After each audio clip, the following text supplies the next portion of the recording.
Hi, everybody. Welcome to FNS Wrestling Podcast, episode 167. We're back down in the basement to talk about another week that was in wrestling. Some Dynamite, some NXT, some main roster little bits you probably have. Maybe. A few things. I watched a little Ring of Honor, but I wouldn't say I want to talk about it. I told you it was like... It's dark. Enhancement match. What did Honor I say? Tony Nese and Scorpio Sky was one. Yeah. And I can't even remember the opening match was like a guy I'd never heard of against somebody. It's literally dark, except a little better. I didn't go any further, so maybe there were better stuff later on. But yeah, but it's like dark mixed with like early '90s Raw. Yeah, I guess they it do that. Doesn't feel necessary to watch. That's for sure. They started out kind of paying attention to it, and now it's like feels very afterthought. Yeah, because I'm like, I don't mind watching something. I'll check it out, and it was just like it's not very interesting. No, they don't really put much into it. Doesn't feel like it. No. So, I don't know, Southern Ontario, fall is here. They're literally pumping out our pool right now, and I can't believe we can't hear it in the studio. Yeah. It's pretty impressive. Not at all. I thought when we're upstairs, I'm like, oh man, we're going to have to wait this pool pumping out, but I actually don't hear it here. Mm-hmm. So you had a big win this week. I'm looking at it across the table here. What finally arrived that you were somewhat patient? On Monday, I went to Walmart after work, and then I got a Ziggler Elite because he's gone now, so that'll probably be his last one. Yep. So I picked up that because they actually had it at our Walmart, and then my package finally came from Ringside, which is a couple months, and we've been waiting. So you specifically received? We got the Ultimate Usos, the Ringside ones, which is just the super articulated ones. And it comes in like separate packaging, which is cool. Yeah, like and they boxes had like, within a box. Their own box too. Yeah, it was boxes with, and they had like a little brown shipper for that too. So that it was a box within a box. It was two boxes in a box that were in a box that were in the box that it came in. Sounds very environmentally friendly. Yeah, well, it's all cardboard, right? True. It's okay. We'll burn it. Yeah, so I got the Ultimate Usos, and they got a crap load of stuff, and I got Stardust. Yeah. Yay! Stardust. You're the only person I know that would get excited about It's also Stardust from Mania 32. Because it's funny.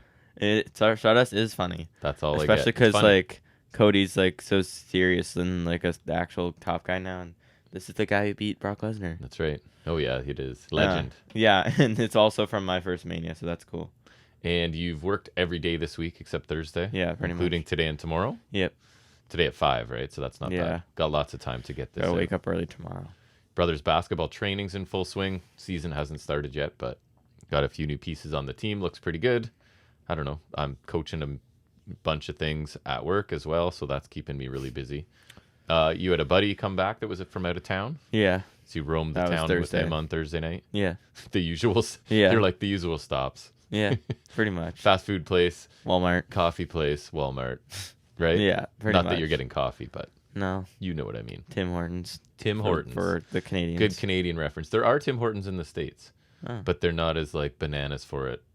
Canadians are. It's not like. It's like It's not like we have 2 or 3 in the same city or whatever. Or not same to town. be the stereotype. I mean, it would be a more accurate one, but Tim Hortons is almost like feels like Canadiana at this point. You know what I mean? It just is. Yeah, a Canadian tradition. Yeah, like going to Timmy's run. Like there's all kinds of, and it's just coffee. We literally and donuts. even like small little Keswick has 2. Right. Everything above like a population of a couple thousand probably. Well, literally when we come into Newmarket, near where Taekwondo is, there's literally like 2 3 across the street from each other though. There's the one. 2, sorry. Yeah, there's the one attached to like Metro, and then there's the one with like the Wendy's, right? So there's like literally across the street from each other. Happens frequently. Yes. It's pretty bananas. Yeah. And then it seemed downtown Toronto sort of switched to Starbucks everywhere, but they may be there. There's a lot of Subways there too. I noticed when we were down there. Yes, lots of repetitive stuff. Anyways, I don't know. Is there anything else you wanted to banter about? No. I can't think of anything interesting. And we're gonna add wrestling wise, we're gonna make a couple preview segments as well, right? Where we're gonna predict No Mercy from NXT, which is on later tonight, which I'm hoping to watch, and maybe if we're feeling up to it, review at the same time. We'll see. And then what is it? Dream something? What's AEW's called? Wrestledream. Some tribute to Inoki. Right. So that will be on Sunday, and I heard we're up to 10 matches on that one. That makes sense. So that's crazy. But yeah, I say there's a lot to talk about, so we may as well get into it. First thing we'll do, like we always do, is take a look at some of the week's wrestling news and rumors. All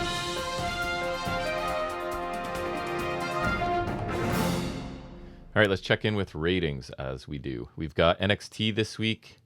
Down significantly, 636,000 viewers, down 22.8%. 0.18 in the key demographic, down 25%. Very little Dom and Becky, right? So it clearly is starting to see like it's attached to how prominent a role are the main roster people playing, basically. And which main roster people are. Because I think this week, if memory serves, neither of them did anything live. I think they were like in a pre-recorded little thing, but like no live appearances by either. So that was down. And then Dynamite averaged 855,000 viewers, down 13.1%, and earned a 0.28, down 22.2%. So not the greatest ratings for the go-home show to their pay-per-view this weekend, but solid, I guess. And I was telling you, I grabbed, which I never do, I grabbed news early in the week, and then when I was looking back at my notes last night, I'm like, is this from this week or last week? So I hope these are new stories I didn't talk about, because I think I pulled some like Monday or Tuesday, which I never do. But anyways, what do you have? Some long-awaited answers to your questions or concerns. Mine specifically? Yeah. I like this. WWE personnel were reportedly freaking out over Mustafa Ali's gimmick. Apparently, like... Ooh, I have not heard any of this. Even though they get it, like, everything has to be approved, they, like, were kind of concerned about it because it came... I think because it came across... It sparked concerns because, remember, it was like a politician's speech. Yes. I don't know why, but it was like... Because they definitely shelved it after they... For 1 week, it was an entire, like, production thrown behind it, completely out of the blue kind of thing, and then gone and never again. He says he pitched it multiple times for the main roster. He seems like a guy who has some ideas, right?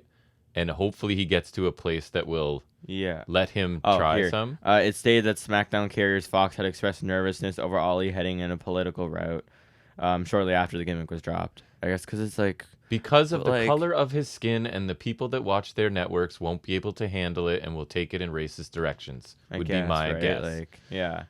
That makes sense. And then probably that and the fact that he wanted his release a while ago probably didn't help him when they were making roster cuts. Yes. So I think he's a really good fit for AEW, even though I always am their roster's bloated, and it is. But like... I think he's perfect X Division fodder. Just that too, and just the matchups he could have against people, it would be awesome. For sure. So apparently...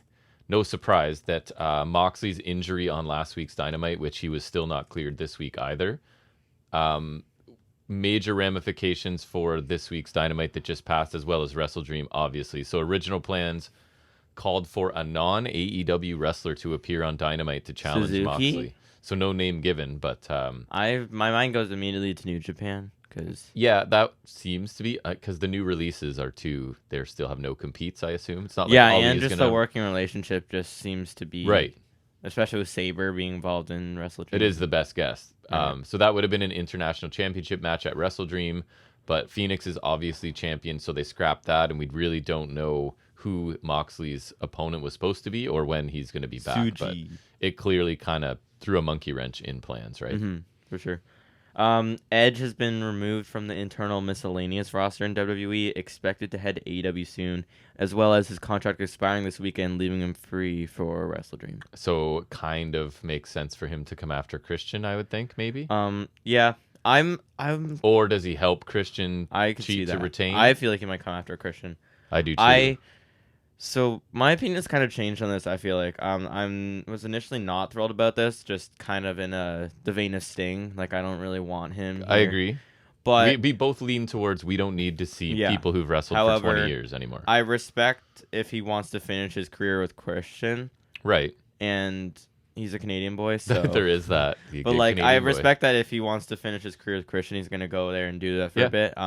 And as far as part-timers go, he's far from the worst one. He is. So I'm not going to love the fact that he's coming, but I think I'll accept it somewhat. I'll dislike it less than a lot of veterans coming. Like, he's no Jeff Jarrett. We'll put it that way. Exactly, right? No Sting, no Jeff Hardys, Jarrett. He's still doing better than the Hardys, I'd say. I agree. So, that is something to watch out for, I guess. I guess so, yeah. That'll add a little intrigue to the show tomorrow night, right?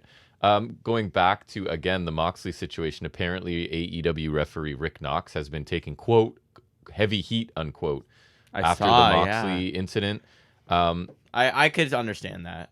I think that makes sense. Right, because he just stopped a 3 count which led to him taking another driver where his head at least touched the ground. I feel again. like if he knew, he had to have known at that point, right? Especially if they're saying it was early in the match. Especially because Phoenix won already. I think if the plan was to have Moxley do like a roll-up thing like we were suggesting, I think stopping the count makes sense because that's not the intended result. But then it should have been inside cradle over. Right. But we ended up getting the same result regardless. Right. And it's More another damage driver. possible. So I think, he definitely should have just called the 3 count there. Now, again, I don't know what was going on, like what he was being fed at that moment, right? So we don't know, but just from like the outside looking in, I definitely think that you probably should have just called it there. You know? It's just the idea that it's a potential, and who knows, right? And it's a tough job probably that it's like, it seems like almost you didn't regard Moxley's safety enough in your attempt to have the match continue and get to the outcome you're supposed to have, right? Or not supposed to have. You're always told, well, no, I think like trying to continue it to see if they can get to the, right, you know what I mean? Yeah. And you're supposed to, we're always told, like, they're told to just count 3. If they don't kick out, they don't kick out. But I don't believe that's the case. So. We've seen overwhelming evidence that they will pull a This count. is not the first time we've seen something like this, right? So tons and tons of times. It just so happens this time there's a head injury woven into it, so it's bad. Yeah, but anyways. Exactly. Yeah, that makes sense. Hopefully Moxie's okay because he's such an important guy to them. But he gets a rest. He needs a rest, man. So this isn't the way to get it. But no, I'm still disappointed that this is the way he has to get his vacation, quote unquote. Right. But suffering probably. He deserves some sort of rest, even if it has to be concussion recovery. He really deserves some rest. So I'm happy at least he'll get a break from his grind. Because especially this year, I think. Well, last year I think he really killed it just with the whole interim run and just picking up the pieces. But I think this year he's done really great too because I think heel Moxley was. I think he's so just cool, the company MVP regardless. I think so, yeah. You know, I think Danielson's definitely doing it well behind the scenes, but I think it's the final countdown. That's what that is so meaningful now, and I don't. That's what it is. That's what it is. It's counting down to him being done. In and out every week. I think Moxley is definitely MVP. I think so too. Blackpool in general, just like I think the gimmick is definitely real life a little because they're definitely professional. And just Moxley, whatever you need him to do, it's going to be done, and it's going to be done well. Yeah. And it can be short notice, it can be a long term plan, whatever. He's good to go. Interim, linear, whatever. Right, whatever you need. Last one I have was obviously we saw Jade Cargill officially sign with WWE, and then they proceeded to milk the crap out of it. Do you? Oh like, yeah. They posted her coming up to the PC. Could be good for her training. Like they milked it hard right out the gate. Do you think she makes a stop at NXT or straight? No. I don't either. I think it's like AJ Styles. Not like that, but like where she's big enough to jump the ship a bit or like jump the line. Sorry. Is she? I think she jumps the line. Is she in the crowd at No Mercy? That was what they would do in the old days. Yeah. She'd just be sitting there, right? I think that if she was debuting on NXT, right. But I don't think she is. So you don't even think that'll be like dip your toe in the WWE, whatever, and then just go main roster? No, I think that would be if they hadn't already shown her doing stuff. Because I feel like the dip your toes thing is already thrown out when they've just posted like 3 things or whatever. But I would pose, we've talked about like, how do you get the belt off Becky Lynch in NXT? Yeah. But that could be your answer. How do you get the belt off Cargill? That becomes the next question, right? Because then we might end up with a TBS situation, which I can't say I'm interested in. No. Honestly, I think she should just jump the line. Yeah, probably. Not that I think she should, because obviously she needs some work, but I think she will. Yeah, I do too. I don't think she's she's more suited, we've said it before, for WWE style for sure, but she's still not a finished product by any means. Right? I hope she goes to SmackDown because I don't want her to have to wrestle Nia Jax because that just doesn't career shortener. Career shortener, and also just she's not going to carry Nia to a good match. I just hope she does well, man, because she has potential to be a fantastic. So nothing but the best for her because I think she's cool.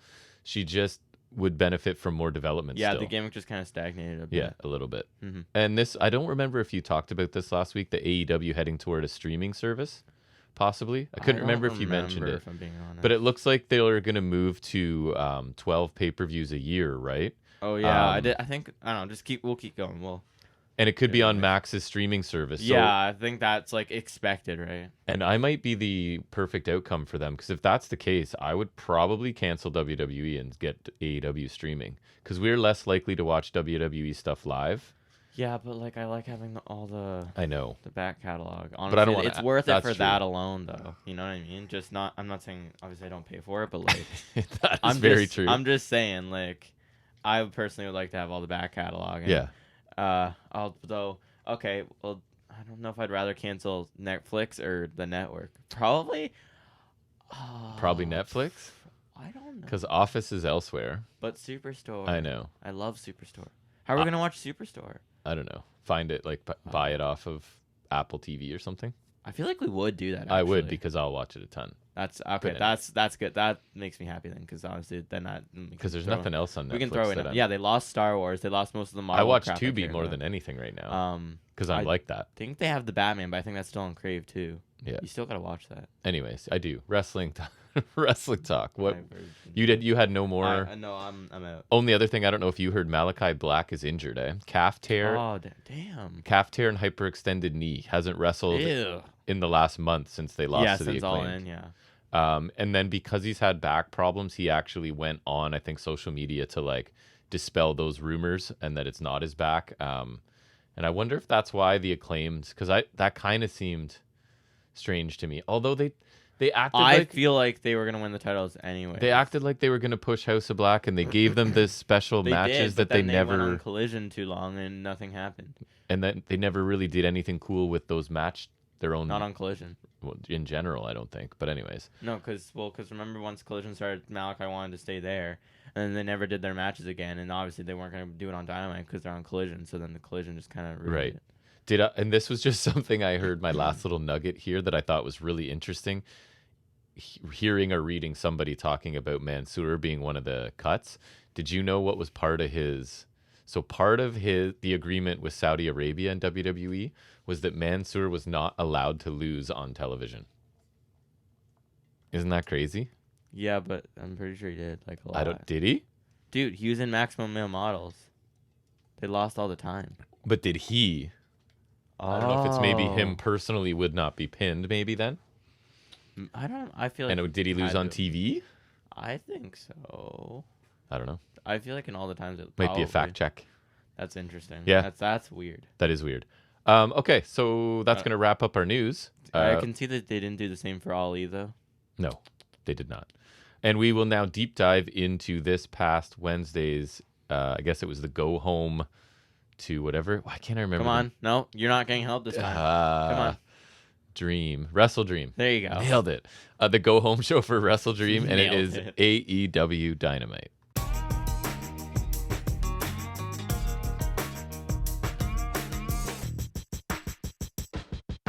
All right, talk about Dynamite for me.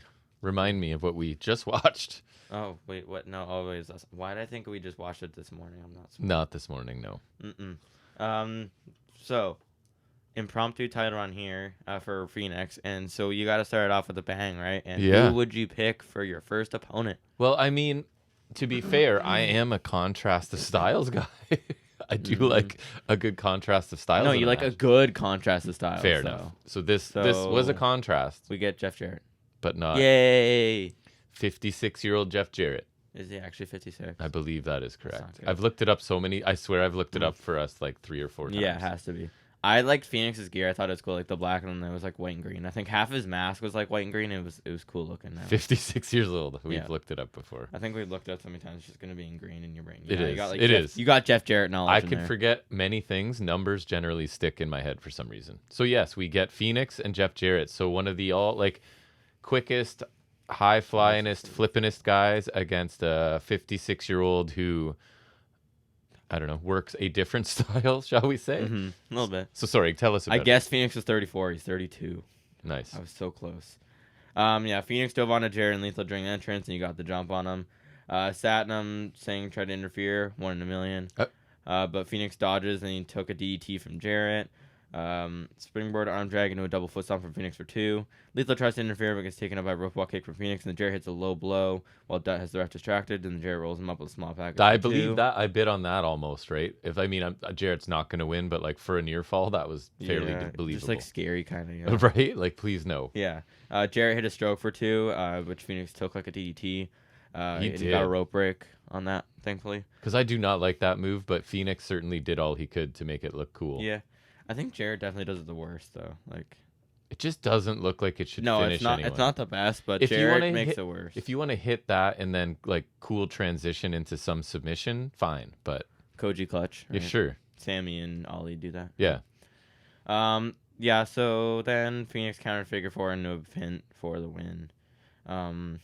Thoughts? I mean, Mid. so much interference, and I get it. Like, Jarrett is working like an old school kind of territory heel style, and it's just not something I enjoy. But No, it's not. It's just like outdated. If he could honestly go back to the NWA. That would fit. Honestly, I don't care. And I know I'll hear when I listen to other people talk about this, they're gonna like it because it's like a throwback or whatever. But like, not in a good way. my nostalgia center's underdeveloped. I think this show has sort of borne that out. Well, I think also it doesn't. I did like some of the Impact 1000 stuff in terms of nostalgia, but I feel generally, like also your nostalgia is not Jeff Jarrett. correct. It's not. Like, I don't. especially not for me, but even for you, just I don't miss Jeff Jarrett and wonder what Jeff Jarrett's doing. You know? yeah, like when you were watching TNA, you didn't like Jeff Jarrett because he was the main event guy constantly. Yeah. So then there's no nostalgia there. And then what Jarrett was in the dying days of WCW, you can't say there's nostalgia there. Right. And in the Attitude Era, he didn't do a whole lot, so can't say there's much nostalgia. He just there. reminds me of previous generation, and my Cody bias will be showing here. Cody, where he believes he is truly elite, and in my opinion, he's like a tier or two below that. Like, is he very good? Yes. Is he like a guy that should be your company revolving around? No. And unfortunately, because of Jarrett's like family and whatever, he can put himself. He has had many opportunities throughout his career to put himself at the top. Yeah, he's probably got like a combined. I think he's got like a combined 1,000-something days with the NWA title. Right. He held it like 15 times in TNA or something back when he was running. Because he has name recognition and he's not bad. But so I don't know. I thought he's getting there. I thought this was okay, and like the story obviously is Phoenix having to fight off interference the whole time. That's like every match with him. But winning with a roll up, I don't think does him any favors either. Like beating Jarrett with a roll up. So I don't know. This was okay. It wasn't a hot opener. I didn't love it, I would say. Yeah, it was a fine opener. I thought. Never expected anything amazing. I definitely wasn't blown away here. Phoenix did his best here. I thought he was solid, but the knee injury story they were doing kind of hampered his offense towards the end. Like that made him a little less exciting. I just think in general, and it's not his fault, he has to slow down what he's doing a little bit. Yeah, like he can't hit things in rapid succession the way he'd like to because Jarrett can't get in position or do whatever he needs to do. So it makes Phoenix like it's not his most interesting work either. Jarrett was fine, I guess, but all of his offense is so old and basic that's just not very interesting. And then he of course has to have a boatload of interference once again just to kind of cover his ass. And like we have seen, there is precedent, right, in AEW where they send people to the back. Like how is Aubrey, and then even them having to Aubrey literally has fought Karen Jarrett before, so wouldn't I didn't like reference to that either. No, but let that go. To your point, then wouldn't she be more likely to throw them out? You know. Right. And they interfered like what, half a dozen times it felt like? At least 5 times. But anyways, I digress. But all I'm gonna say is we've come a long way from the days of Orange Cassidy. We have. I'll say. But and we'll see who Phoenix is gonna face next later in the show, right? And I think that's the route because Phoenix. I think that is definitely a save for me. And Phoenix is not a great storyteller, so I think as long as he has the title, you just have to go like, what are awesome matches people want to see, and just do that. Yeah, which I think we're really starting like to get. The choice that we have next week, especially with the history there. I'll kind of talk about that later. And they actually mentioned it. And also next week is 4 years of Dynamite, which is pretty. I just heard that. That's crazy. Well, yeah, they were sitting on the show. God, too. it was so exciting in the beginning. Remember? Honestly, yeah. I mean, that's not to say it's not now, but it's just like... Not to say it's not bad, like it's bad, but it was just so fresh and exciting, and like we had just wanted a competitor to WWE for so long. Yeah, I definitely remember that feeling. I'm just glad that it's been actually something... We still enjoy. Lasting. Yep. But yes, that's also something that's lasted, especially because they started right before the pandemic. They unintentionally picked the worst time to start a wrestling company, and they survived through it, I think, pretty well, and then went to All In. So thank God the cons have incredibly deep pockets. Oh yeah, they could withstand some issues to get things profitable. Well, and so not only the pockets, but also that Tony Khan actually seems to really love wrestling because he does. I feel like with lesser funds and lesser passion for it, I think they would have died. Especially when you can't have fans, which is like what you do. But yeah, I'm glad Tony Khan pushed on. Me too. And there's our little Dynamite fanboy, right? For now. A phrase that I can't stand right now, I'm going to use that I hear all the time, and I'm only using it mockingly. We gave them their flowers. Yeah. Yeah. Just makes me cringe when I hear that. Next we get vignette from last week with Cole and MJF in Long Island on a boat that MJF said was his dad's boat. MJF mentioned Cole being on the phone with Roddy for a while, and that's why he didn't come out with him during his entrance for a Grand Slam last week. Cole said that Strong's like a brother to him. MJF asked Cole to hold his beer, and he said he'll get his own beer too. And then MJF was kind of like behind Cole putting the ring on, and then Cole was like, "Max, you wouldn't hit me with the diamond ring and push me without overboard, looking." would He you?" just knew. Yeah. And Cole said it's healthy for somebody to have more than one friend, and MJ said that's not for him, but he guesses it's normal. If it's normal, then he supports it. He joked he almost got caught throwing somebody overboard. Then they thought they caught a fish, but it was Paul White. I'm sorry, Captain Insano. Thank you. In a floaty. Yeah. And he came on board, and they drank beer. It's true. So it was really like a mobster scene where they drive you or like into the middle of nowhere, right? You mean NXT? So that's kind of what it felt like. So I don't know, man. Like, I know there's people that are gonna say you shouldn't have your world champion doing stuff like this, but it doesn't really bother me. So no. This is what and I feel like because of Cole's injury, this is what we're gonna get for a little bit while they sort of figure out where they're going with that storyline, right? So I liked Cole because the whole thing is MJF's never had a friend, so him having to be like, well, this is how people behave when they have more than one friend, bud. Like, it's pop, and he's like, oh, right, like I don't know. So that's kind of funny to me, and I like that part of it for sure. I think I like that Cole's kind of helping evolve him with like normal, the friendship norms. I like that he's kind of trying to help him understand with that. I like this a lot more than the Aussie Open thing because I think that it had some serious bits where there was like development and wasn't all stupid nonsense. Because like the Captain Insano bit wasn't for me, but it was whatever because it wasn't the whole thing, right? Yes. Like, so I thought that was fine. It was kind of amusing, the bit with the ring and with Cole knowing that he's gonna do it. That was a little odd for me, but also I thought it was kind of amusing. I thought this was a lot better than the Aussie Open one because it wasn't just complete, shenanigans. Yes. Right. And the simple line about like people have more than one friend can push the story with Roddy a little further, right? Because now MJF's gonna try at least because he knows, oh, you are allowed to have. Right. So it can add a little bit more. And I think I have a pretty solid prediction on where it's going, to be honest with you. Okay. We'll get there, I think. Yeah. Oh, I think you mentioned something like that. What I did mention at that time. It just seems to make sense with the way things are going, right? Because then, anyways, maybe Cole can get upset at the bond they're forming while he's injured. Maybe. Right? Anyways. Although he's a normal human. Sorry, I'm going to say it. I'm talking about Roderick Strong. I think Cole's a normal human, so maybe he won't like MJF. I think there's a good chance Strong ends up filling in for Cole. I definitely as MJF explores this having more than one friend, and maybe they start to get closer, and Cole doesn't love that as they're ignoring him while he's seriously injured, and now I don't know. It could work, right? I could see that happening, although I feel like Cole probably shouldn't do that if he's telling MJF it's okay to have more than one friend. And then I think that would especially then they can all be best friends together and have trios titles. And it might also fit with the cliffhanger at the end of the show too, possibly. I think. Well, I don't know what to think about that. Actually, I think we can talk about it at the end, obviously. But I'm jumping around. Sorry. I saw actually. I'll have to remember to mention it later. I saw something that's like. You saw a tease about that. Cool. I look forward to that. So I haven't heard anything. So next we get Callis and Keshta. They're hunting Ibushi in Japan. They're basically just standing in front of Japan buildings or whatever. And Cal says before Wrestledream, he and Takeshi are on the hunt for Ibushi, and they know all Kenny's secrets in Japan. And it says Kenny might have to find a new partner for Wrestledream. Simple little segment. I think the point is like they'll travel around the world to like torment Kenny Omega, right? Mm-hmm. So that's fine. I assume we'll get a follow up to this. It's on brand. And this was good, yeah. And then we get a follow up right away. Yeah, no waiting. Mm-hmm.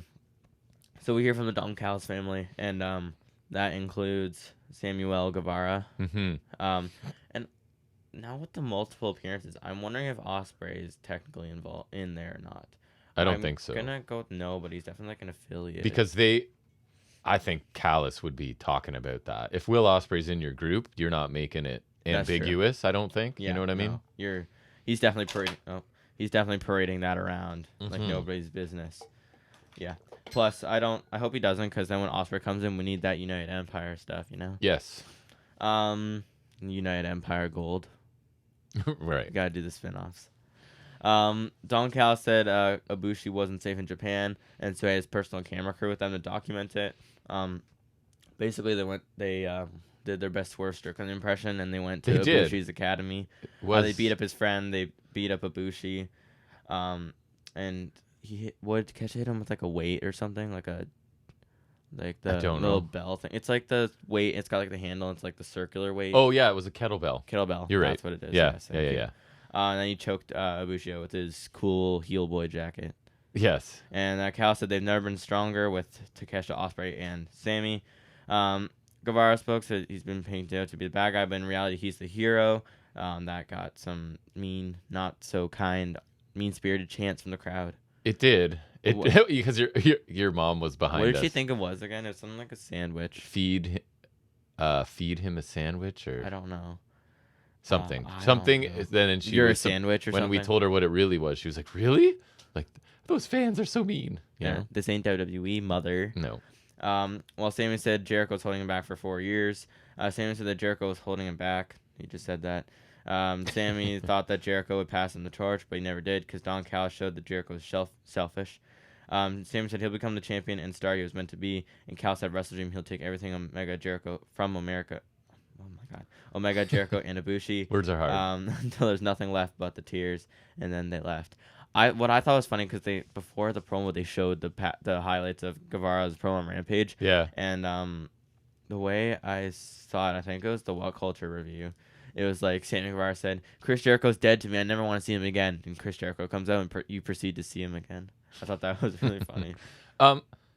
Like I know Sammy's a heel, but I was a little disconnected because I agreed with like everything he said about Jericho. Oh no, I was definitely. So it's agreeing kind of with hard that. to be It's like, I hate you, dude, but you're right. Guevara's promo was solid too. Yeah, like what he's saying isn't wrong, so like I like it, but it's definitely just there's a bit of a disconnect for me. Maybe it's just the heel logic because there's no way he's thought this whole time, right? It's like, Right. But like I guess that's heels for And you. he needs to stay heel and be clearly a dastardly I heel think for that a will long work though time. because he's with Callis. So Because he's been flip-flopping a lot, so he just needs to dig into this and be a heel, and I'll start to come around because he's fun to watch in the ring, right? But Yeah. and I do like him in this group.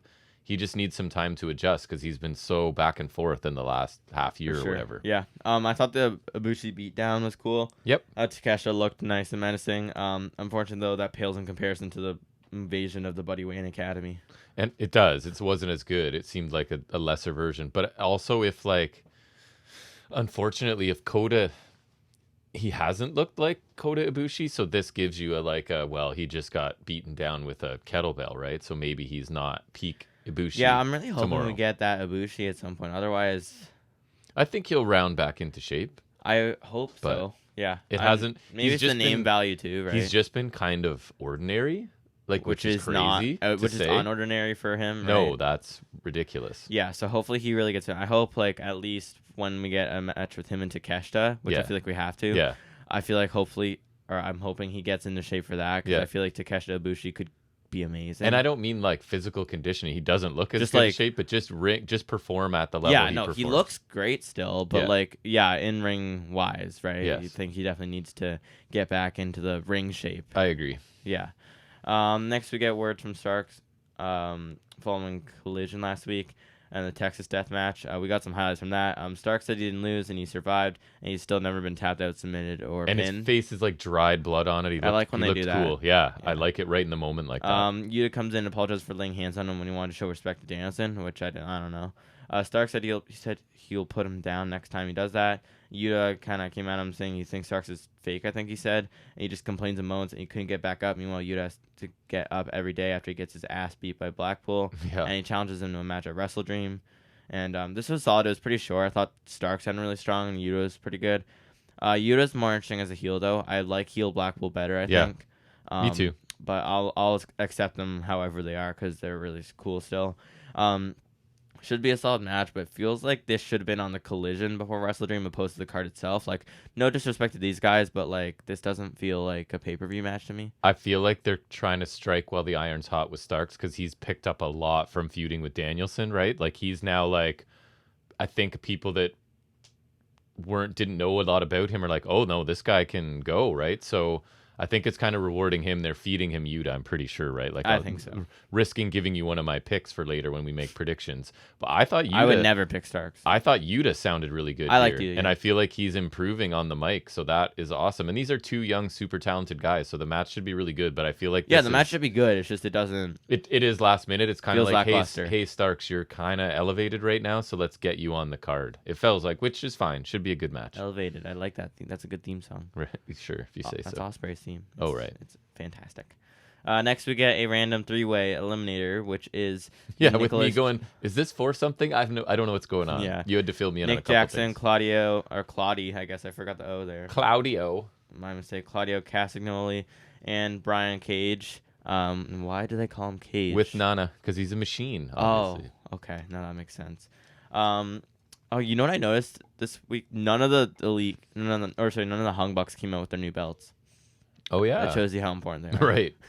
I did not even think about that. Yeah, I only noticed it when Hangman came out. I don't know why it didn't register with me when the Bucks Easy to came forget out, but they're champions. it didn't register with me at all. Yeah. It's a 3-way eliminator for an international title shot on Dynamite's anniversary next week. Right. My first note is Nick looks like he forgot his usual gear, then borrowed white pants from Jazz or someone like that. They are plain as hell. Like he has an emergency gear there just they in look case he forgets like, everything. Yeah, they look like shiny pajama pants or Yeah. something. Like it's not, and he's wearing like these black shoes too. Like it's definitely not.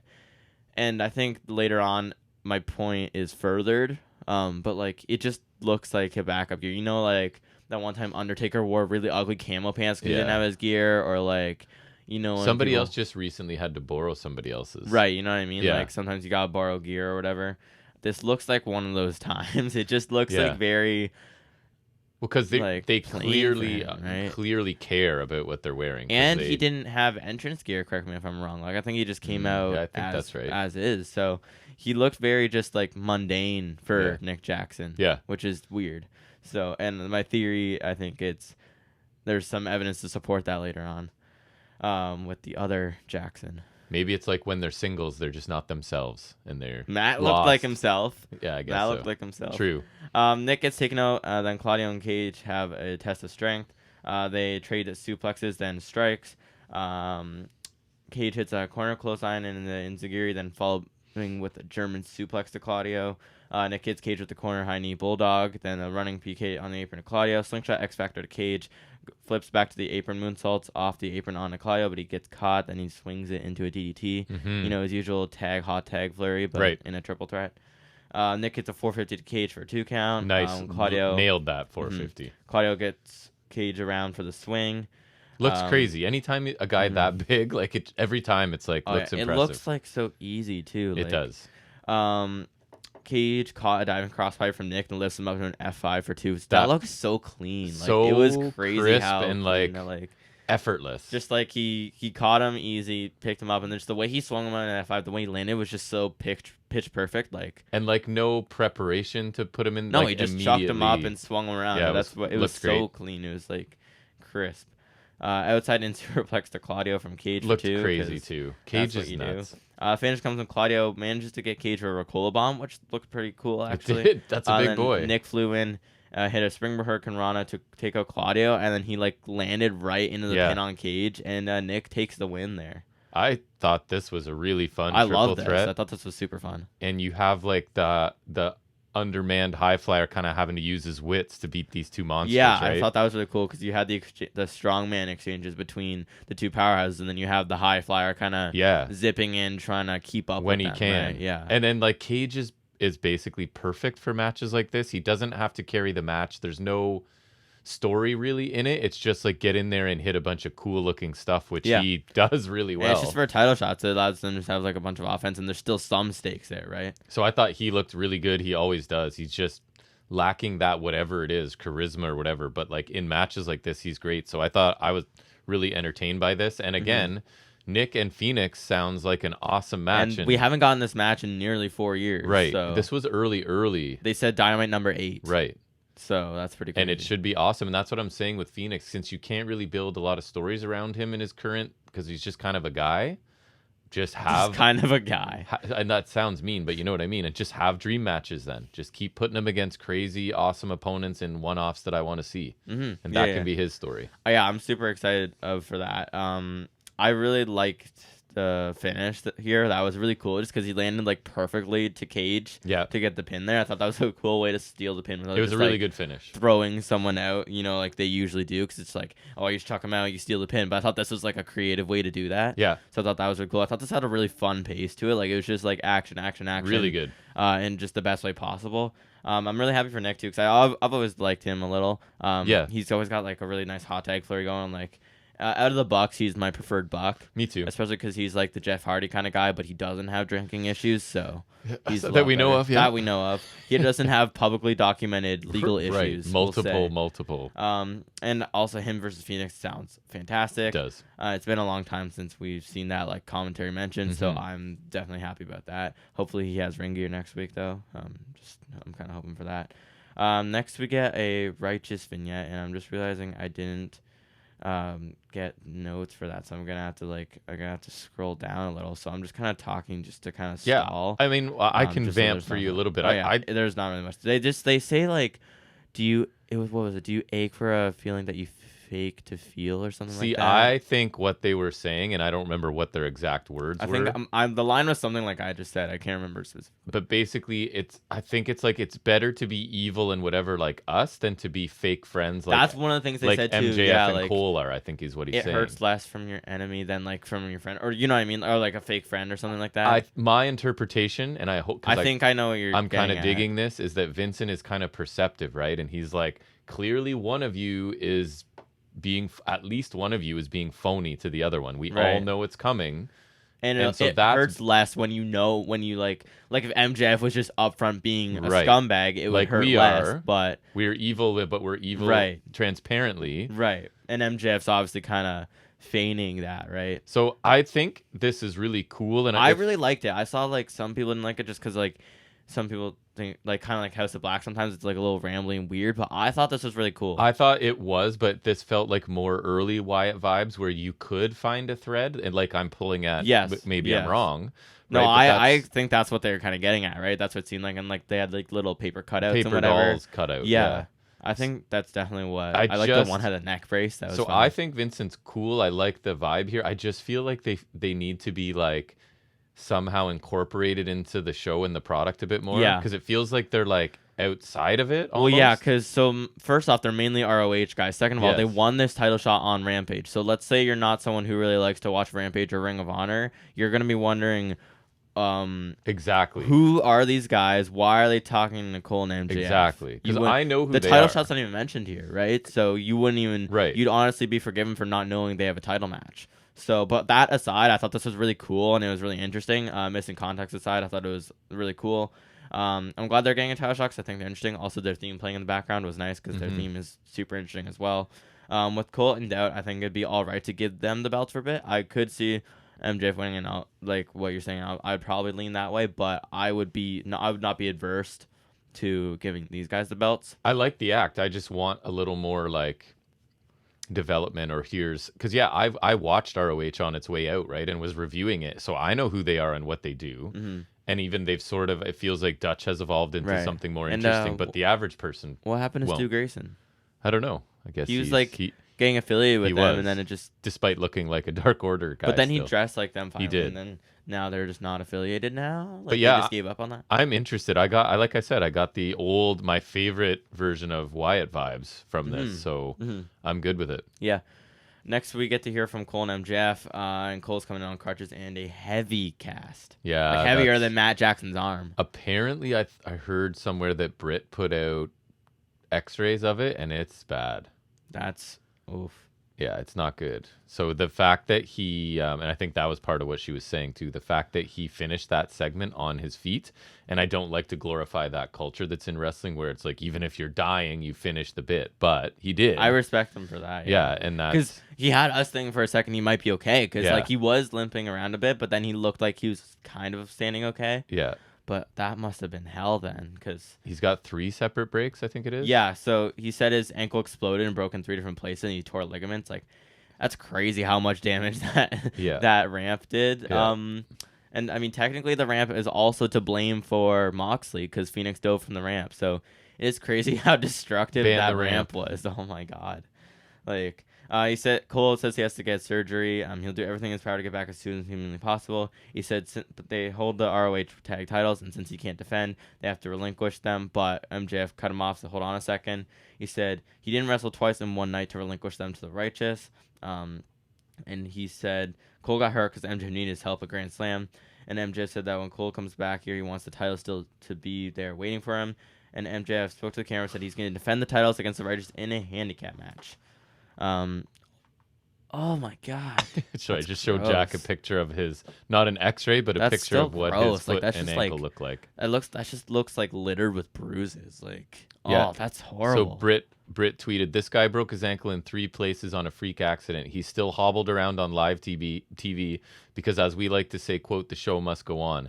Adam Cole gives his entire heart and soul to pro wrestling. He's one tough cookie, and this is just a small bump in the road. He'll be back better than ever. Talk about a freak accident for sure. Yeah, but respect to him because that's crazy. And the X-ray doesn't look pleasant either. Honestly, like, as I'm looking at it right now, I don't know if I want to see that. If I'm being honest. Yeah. It's...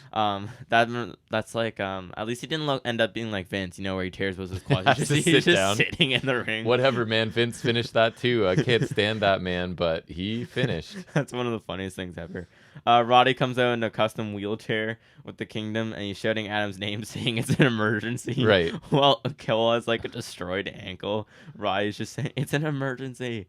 Cole needs to go to Roddy, and MJF says he'll respect that, and he hugs MJF and leaves on his crutches. Then, much to my joy, Jay White comes out. He does. Yeah, I was fine with this too. There's the Bullet Club intro hit, and then his theme hit. And I was just like, yay, because I got spoiled. Like, I knew he was coming out, but then once we started, I just totally forgot. And I was just like, oh yeah, he's coming out. You got to be excited all over again. That was fun.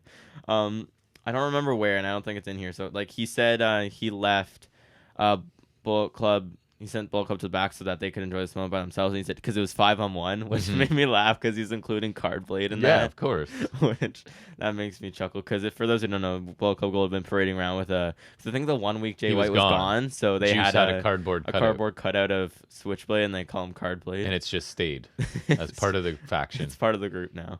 So yeah, he told MJF to shut up, saying we've heard enough of him. While clearly people want to hear his exotic voice, which that made me chuckle.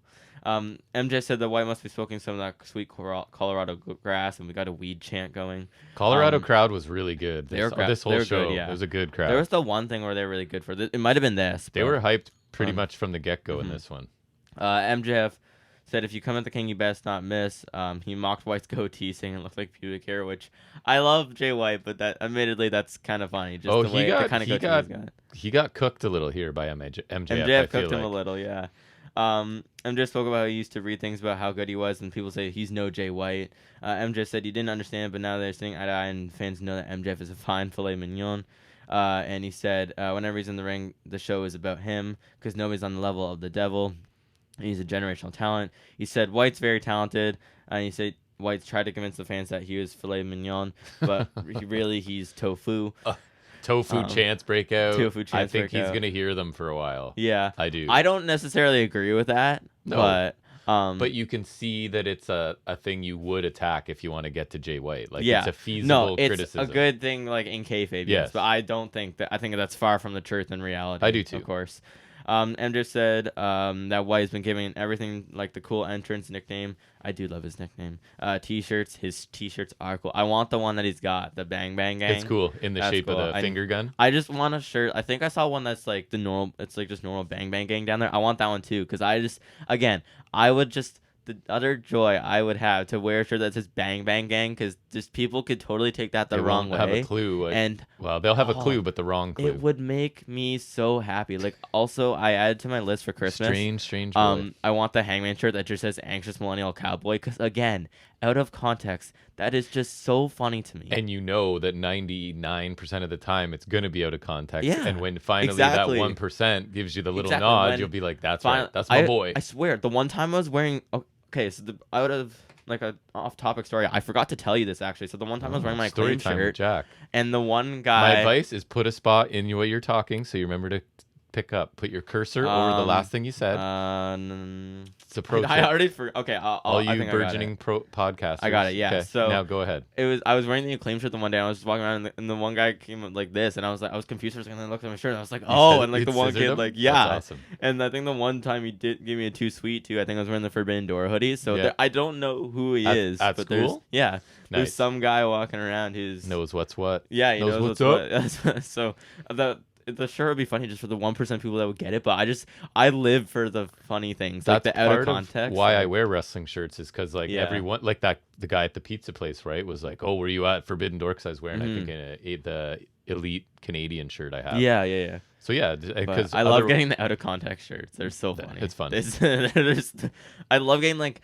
I either get cool wrestling shirts that I want, like I like the Better Than You Baby or the Bullet Club Gold, or like something like cool that I want just because like I like them or the logo's nice. But I live for the ones that are funny out of context, like the I'm a Poor, that Hangman one, Bang Bang Gang. That's something you grabbed too, right? Was you found Bullet Club Gold when t-shirt. I went to the mall last week, I finally got the Bullet Club Gold shirt, which was not at Forbidden Door, so they lost out. But yeah, we got a Bang Bang Gang merch now. Now we need the actual finger Bang gun Bang Gang, one. yeah. And anything Bullet Club. Actually, I need a Switchblade one too. Eventually, if he gets a hoodie, that'd be opportune right now. Anyways, See, now you know where you were. The cool entrance nickname T-shirts, big match opportunities, and handing the keys to one of the greatest wrestling factions of all time. And just when you pluck it all away, that made me think of his pube comment. Oh, that's just horrible. When you pluck it away, he's left with boring, bland, tasteless tofu. He said you didn't mind Jay trying to steal some of the champ's flavor. He said that Jay is what somebody in Japan thought was the top guy. Jay told White to leave the ring and stop talking smack to the fans. And just finally got to the point by saying, in the future, they will say Jay White is good, but he's no MJF because he's better than you, and you know it. All right, Jay White now. White said that's what he came out here for, a personalized MJF experience. The fans kept chanting tofu at him. He said MJF seems off perhaps because his bromance with Adam Cole. And he said while the fans chant Bay Bay for Adam Cole, he says he's not sure they love MJF the same way. And then fans started chanting for MJF. He talked about how he nearly ended Cole's career last year at Forbidden Door, leading to the concussion, and that kind of spiraled into Cole being like kind of a good guy, and then Cole and MJF's whole history. Right. And then he also mentioned Cole's ankle's broken because of MJF. He said, well, MJF calls himself the devil. White said that MJF has to get another level to stop him from taking the AEW World title. He talked about his credentials, his history, his nicknames. The ones I can remember were Last Rock and Rolla, Top Shelf Gunslinger, Switchblade, King Switch, Catalyst, Greatest Asset in Pro Wrestling, etc. Etc. is not a nickname. That's just to imply there's more. There's more. But there's not. That's not, like, I wouldn't call him, etc. I might now. No. Oh, okay. You can't do that. Got it. You can't do that unless they make a shirt. Then you can. Etc. Yeah. White said he's going to be the AEW World Champion. White said that MJF's just like the Poors because he's their scumbag. And he said they can have each other while White has the title. And he said this is the Switchblade era, and MJF has gone soft, and he knows it, and it's still his era. And then MJF gets fired up, saying he has no clue what he's capable of, and he'll show him right now. And then MJF kind of looked ready for a fight, and White was just like, bye-bye. Yeah, this was a segment of 2 halves. Crazy long. Yeah. All of it together was, I think, 20 minutes or more. And unfortunately, I got so into the Jay White MJF stuff, I started to sort of lose track of what happened before it, if I'm going to be honest with you. So most of my comments are about that. I thought it was a good exchange. MJF was definitely more like personal attacks, right? He cooked him. But then again, I think Jay White sort of shrugged it off because he was like, when he says like, I came out here for my personalized MJF moment, like this is what I expected you to tailor a scathing promo at me, and I don't really care. Yeah. I think is what he's going for, because he was more like generic, like I just want the title, you can do whatever you want to do, and I'll go take that title from you. So I think he was trying to play it off as like, I knew you were going to do this. This is what I expected. I don't really care.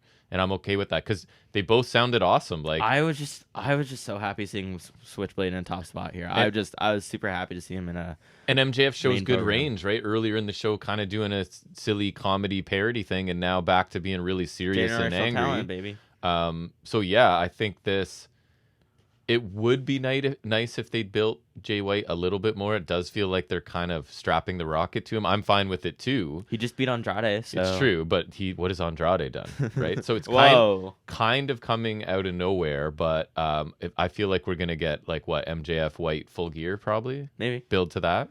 depends how far away. Actually, it's not too far away. So Yeah. I thought these guys were both really good here. I thought, I mean, it's crazy long segment. Not sure I needed it all together, but I did like the interaction. Yeah, my between main these complaint two. was that maybe White and MJF could be saved for after Wrestledream because it doesn't have a lot of relevance to the pay-per-view. And it does. You're right. It does make the tag match or handicap match feel kind of Afterthought. yeah. Yeah, like This could have waited till after. Yeah, that's 'cause probably I thought, fair. not to spoil my thoughts on the last segment, but I thought this and the contract signing got me really hyped for 2 matches. But then I honestly forgot that this match isn't even on the pay-per-view. Like, they got me really interested in the Switchblade MJF match, and it's not even on the show. And we're supposed to, it's kind of backburnering that, not that you think really that Vincent, what are they called again? Righteous have much of a chance, but it's backburnered, feels like, after this. So the first part was solid. It was kind of expected. Cole was in one hell of a cast when he came out and he's sitting in the promo, which wasn't a good sign. Crazy hurt himself that much from coming off the ramp, but I guess it's a freak accident kind of thing. Roddick coming out in a wheelchair and saying it's an emergency while he was like horribly injured was pretty amusing. I saw already, but I forgot Switchblade was coming out, so I got super happy about that. The 5-on-1 thing made me laugh. The goatee comment made me laugh as well. I thought MJF's promo was really good. I liked how like he got super intense and personal about it. The tofu comment was funny. It was an interesting analogy, not true, but nice logic for him. Right. And the crowd latched onto it, which is always good. He ended his bit strong though, I thought, and then I thought it was really interesting. White tracing Cole and MJ's history back to Forbidden Door 1 involving him, which is technically true, and also nice from a heel logic point of view. Like he kind of set off the whole chain of events, which in a way is true. Yeah. And I really enjoyed what he had to say. I'm super happy he's getting a main title program because I love him a lot. I think he's fantastic. He is good. Even if I'm pretty sure he loses, I'm just glad he's getting the spot because I thought he really killed it here, even though it was generic at points, just because it was just a title-centric thing. White definitely sold me on this, though. I love Babyface MJF because it opens spots for Samoa Joe and Switchblade and all the heels to kind of get in. It did feel like it was getting really long towards the end, but I'm willing to forgive it because I loved seeing Jay White in a top spot here, and I cannot wait for him in a title match because that's awesome. And I'm the first one to dislike long segments, and I was fine with this one. Yeah, exactly. MJF teasing the heel tendencies, and the last time was cool as well. Well, we're getting a delivery here. What do we got? Oh, yeah. Oh, booster juice being mother. delivered. What do I got? It's my wife and your mom. Thank you. You left the house, eh? Yeah. You made your debut. You're not going to talk this week? That's like... Just going to ASMR with a rustling bag of booster juice here for you. ASMR. Oh, am I going to be able to eat this? Oh, my God. And she stole Why'd you take a bite? That's not nice, but thank you. Thank you. Thanks, Mother. Alrighty. Toilet paper roll. Nice. Okay, thanks, Mom. Bye. Toodles. Oh, that makes for good podcasting. I won't even edit that out because why? It's a nice little treat. Slice of life for you here. Slice of life, folks. I place it so I can still scroll. I'll eat at my leisure. Next, we roll into another segment I very much enjoyed, which was JR Sit Down with Christian Darby, which is a thing we tend to like as well. The JR this is the JR role. Yeah. Although he ends up doing nothing. Like, he just lights the fuse and then just sits there, basically. Which is a pretty easy thing to do with Christian, so... And he's just awkwardly sitting between them as they just carry on. As Darby's, like, pouring water in his face. It's like, I don't need this face paint. Yeah. JR asked Christian about being the TNT champion, and Christian claims he's been champion for months, which made me laugh. I love the delusional stuff, man. Like, he just weaves it in there so sincerely. And he's so serious about it. He's like, what are you talking about? I've been champion for months. Like, he's just like, I love how he's like, it's fact. Yes. It just makes me laugh. So if you're like watching Dynamite for the first time this week, you're just like, yeah, okay. Right? You're just accepting it. I hope there's someone who's like, just believes he's been check it out this week. Yeah, he's like, and he won the title less than a week ago, and you're like, like, if our neighbor behind us, who's getting back into wrestling, remember we just told him he should watch Dynamite you should tell instead. him Christian's been champion for months. He'd be like, okay. You got to tell him that. Oh, that'd be so funny. So JR pointed that Christian lost to Allen twice, which I don't remember. I guess would that include the... I'm going to assume it's the coffin match and then the match on Rampage Grand Slam. Yep. I feel like, because I don't think they've had singles matches yet. I don't think. I'm the wrong guy to ask that, even though I watch Did it they have all singles the matches? time. Don't know. Maybe. Christian said he'll walk out of Seattle as the TNT champion like he has for the past few months. Exactly. And Christian said that Allen is nowhere near the rest of the Christian is.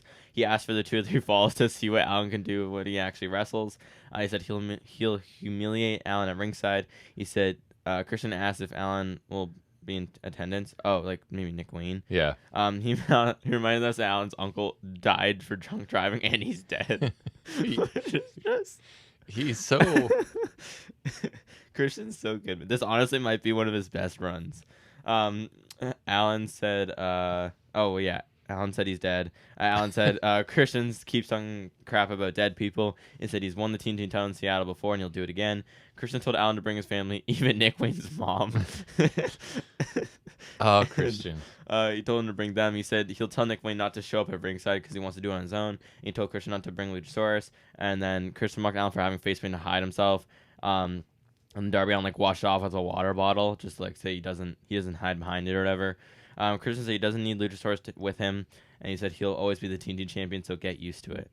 I love this so much because Christian's so funny though. Just he got me laughing right off the bat, claiming he's been champing for months. That was funny, and something I found kind of funny too, which I'm pretty sure I'm right about, is it made me laugh when he said he asked for the 2 or 3 falls match because I'm almost positive after he won the title in Collision, he got told by like Marvez or whoever, hated it. and he was like furious about it. So I thought that was really funny because he definitely did not ask for this. And he also like referred to he retained in the triple threat Yeah. match. He retained the title. That was funny. Yeah. Darby had a point. He's always making fun of dead people, which is always funny. And he won the title in Seattle last time. The comment about Nick Wayne's mom was just really funny as well. It's so horrible, but it's just the funniest thing ever.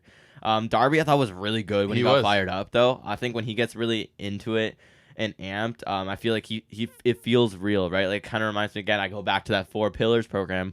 That was I feel like the first promo for me where he just really felt like himself and just really into a promo and it felt like confident in it. So I thought that was really great here. This felt really intense and heated when they were both yelling, and I thought that was really awesome. I forgot about this. This also gets me really interested in the match. Heel Christian's gold. So I don't know who I want to win, but this is awesome. Christian is hilarious. I also said it added interest in the match for me. And this version of Christian is really funny. And he's just settled perfectly into this niche of like the really mean but funny heel, right? Like he's kind of got the market cornered on that right now. And I do think Darby's response was really good as well. He played off it well. I kind of think we need Christian to retain. I think feel like, it's time for this, not time for this to be done yet. So could be Luchasaurus involved. Who knows? But anyways, just referring to dead people and people's moms, and it's just what he does, and it makes me laugh every time. So I am it never gets on old. board. And if Edge is going to come in and be of similar caliber to what Christian is, because believe me, we had problems with Christian at some point too, right? But because his babyface run sucked. He's won us over. Oh yeah, this mean heel Christian is hilarious. Every week we love fails to amuse me. Yep. I would I don't honestly feel like Edge should just come and be the babyface to him because no one's booing Edge, I feel like. But I really the only thing is my hope for Edge is if he has a retirement match in AEW, I hope that he puts over Christian because I think I love this heel run with Christian, and I feel like that would be a really cool sign out just because you tend to lose on your way out, and also just because Christian's always been second fiddle to him. He has. So I would love it for Christian if he kind of got that as like a nod, you know. And to think Christian was almost retired out of wrestling too, like, you know, kind of like in the vein of Edge. So I'm glad, like, I don't think I would have said this in the first few months of his run, but I'm glad he came because this run is fantastic. And he's just hilarious. He should stay in wrestling forever as a manager and just keep doing this. He could do this all as a the time. manager, honestly. 100%. It's so funny. He could do the exact same thing where he says he's the champion and just be a manager, and it would even be funnier, probably. You know, it would probably be funnier. Yeah, it's he's just so good. Honestly, we love Christian here now. Yep. It's one of those times you just suddenly get one over. He's great, kind of like Cassidy, but not at all. Yeah, and just the face run wasn't working at all. But this is great, just superb. Next, speaking of Orange Cassidy, we get Orange Cassidy versus Matt Jackson versus Austin Gunn versus Penta in a 4-way, because they're in a 4-way tag on Wrestledream for a tag title shot. So that felt WWE to me a little bit, and but I think it paid off. And I do mean that as a negative a little bit. A little bit, yeah, because it did feel random, and there's not really stakes to this. Matt has the nice pants the Bucks usually wear and their Here we shoes. go. This further supports my theory on Nick's Contrast. attire because he's wearing his normal attire. He's got like the nice pants and nice shoes. There's definitely something up here. You have to. This is a very And important investigation. You would think they'd be wearing the same pants too. You know, it's just like I don't know. There's something up about him. Matt had like a shirt on and everything. It's On like the next Dark Side of the Ring, where did Nick Jackson's pants go? The truth about Nick Jackson's pants. That's it. So early on, Penta and Austin have a weird like taunt off that amuses me because like Penta's got his weird mannerisms, you know, the way he walks around, and Austin's like mocking it, which that made me laugh. Oh yeah, when he was doing Penta's walk. Yeah, he was doing like Penta's walk. That really made me laugh. There's jabs and a right punch to Cassie from Austin. Matt hit diving. His punches looked good. Yeah. Am I wrong? No, I liked it. Austin Gunn's I thought punches? the last shot where he just hit him with like the right hook or whatever. I thought that looked looked good. Yeah. That looked good. Matt hit a diving crossbody outside to Penta, and he's got that. I know he's got that heavy arm brace, man. Yeah. It's like the newest Dax figure. Because I heard he's supposed to have had surgery and he's not. That's so weird. he's just holding things in place. Basically. I respect that. I guess. The new Dax figure, it's from Blood and Guts in like the white and purple gear, but he's got like this arm brace on. It honestly looks exactly like what Matt has right now. So you could just get that, stick it on your Matt Jackson figure. Boom, update. Nice. Cassie makes it look like he's going to dive on Austin in the ring, but then he just falls to the outside to take on Matt and Penta. That was funny. That made me chuckle. Austin hit his hit toss neckbreaker move really fast on Cassie for 2, which I thought looked pretty good. He didn't grab him flush with the neckbreaker, but I thought like just the way he like snapped it really fast made it look good. If you're trying to link things together really, really quickly, I can forgive. Yeah, sloppiness is too strong a word. No, just it's different if you deliberately do it and it looks sloppy, but if you're going lightning fast, yeah, it like slipping up a snap suplex, right? Happens a little bit, yeah. But this looked really cool. It did. There's a sequence where Austin would go for it looked like he was going for a pedigree. Then he'd get backdropped by someone, then someone would hit a destroyer or someone else. Rinse repeat that a few times. It's really confusing to explain, so we're just gonna kind of keep rolling here. At least this time it wasn't the same people taking it and getting up. Yeah. It was like delivered to like a domino effect, it was basically. Yes, exactly. Matt hit double Northern Light suplex to Austin Penta while pinning Cassie in like a roll-up kind of thing, so he pinned all 3 of them for 2, which looked pretty cool. Cassie hit an orange punch to Penta, then a beach break to Matt, but Austin catches Cassie with a famouser for 2. Austin gets 2 counts on everybody.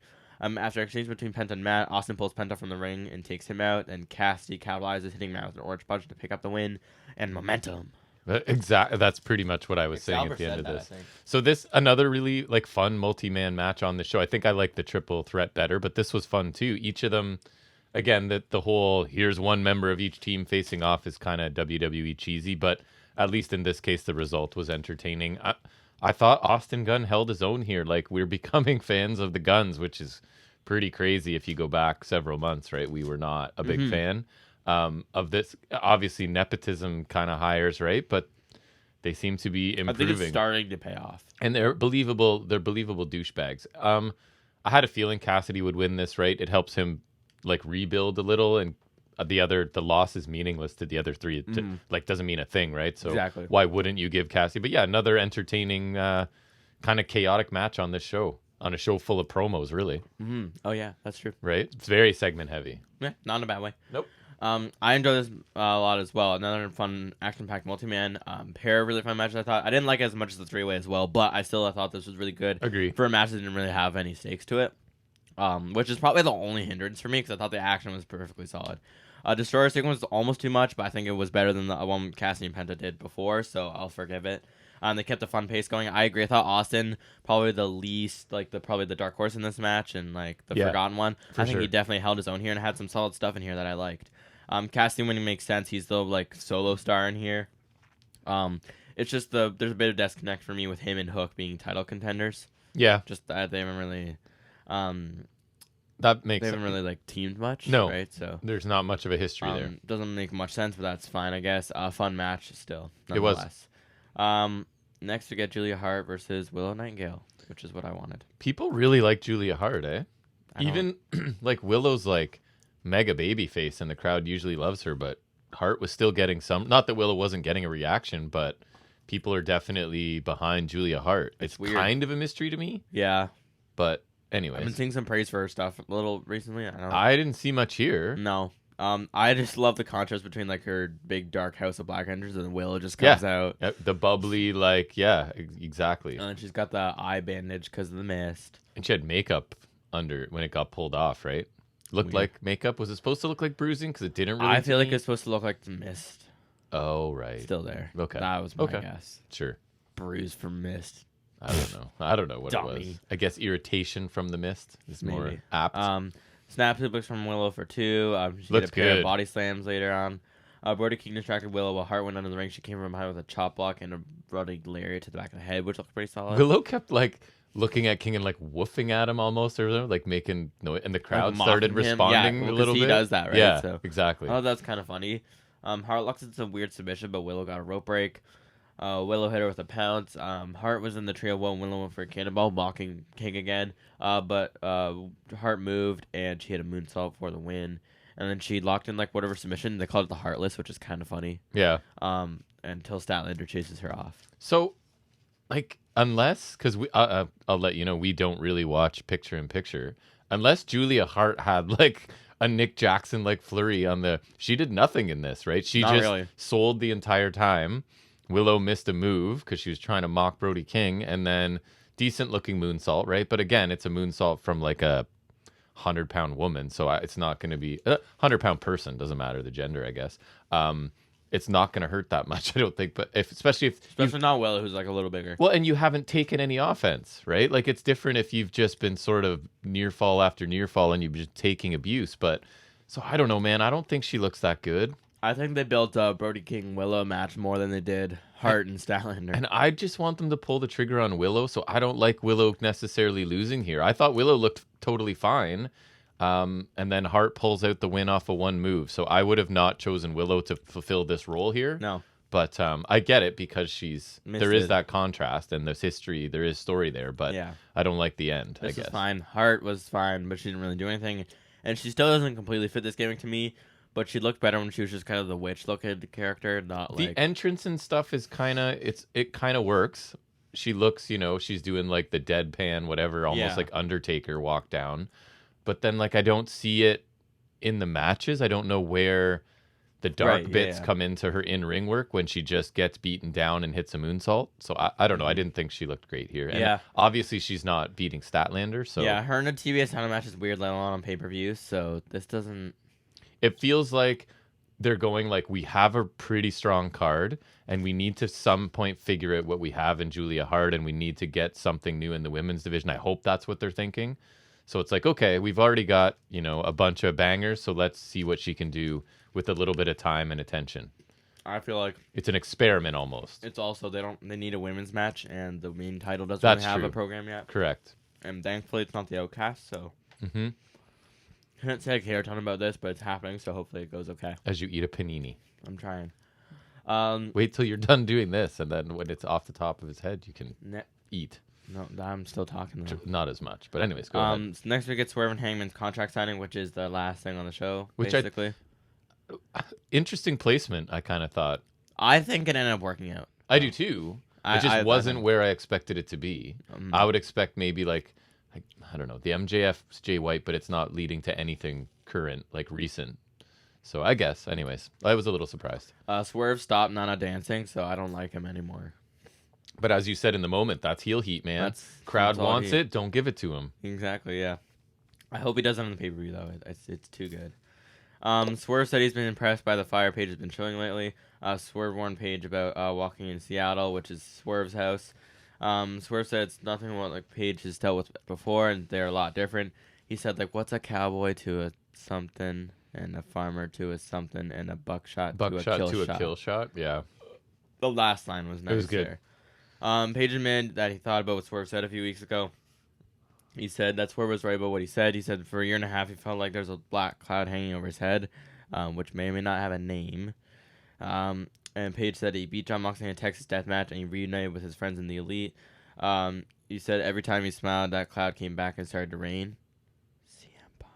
Oh, I think it has to be because that's the timeline. He's a big cloud. But it's a year and a half since he gave the backstage whatever thing that the workers' rights that young man just got so in his feelings about and couldn't handle anything for the next Paige said that the rough period is done and he's still here.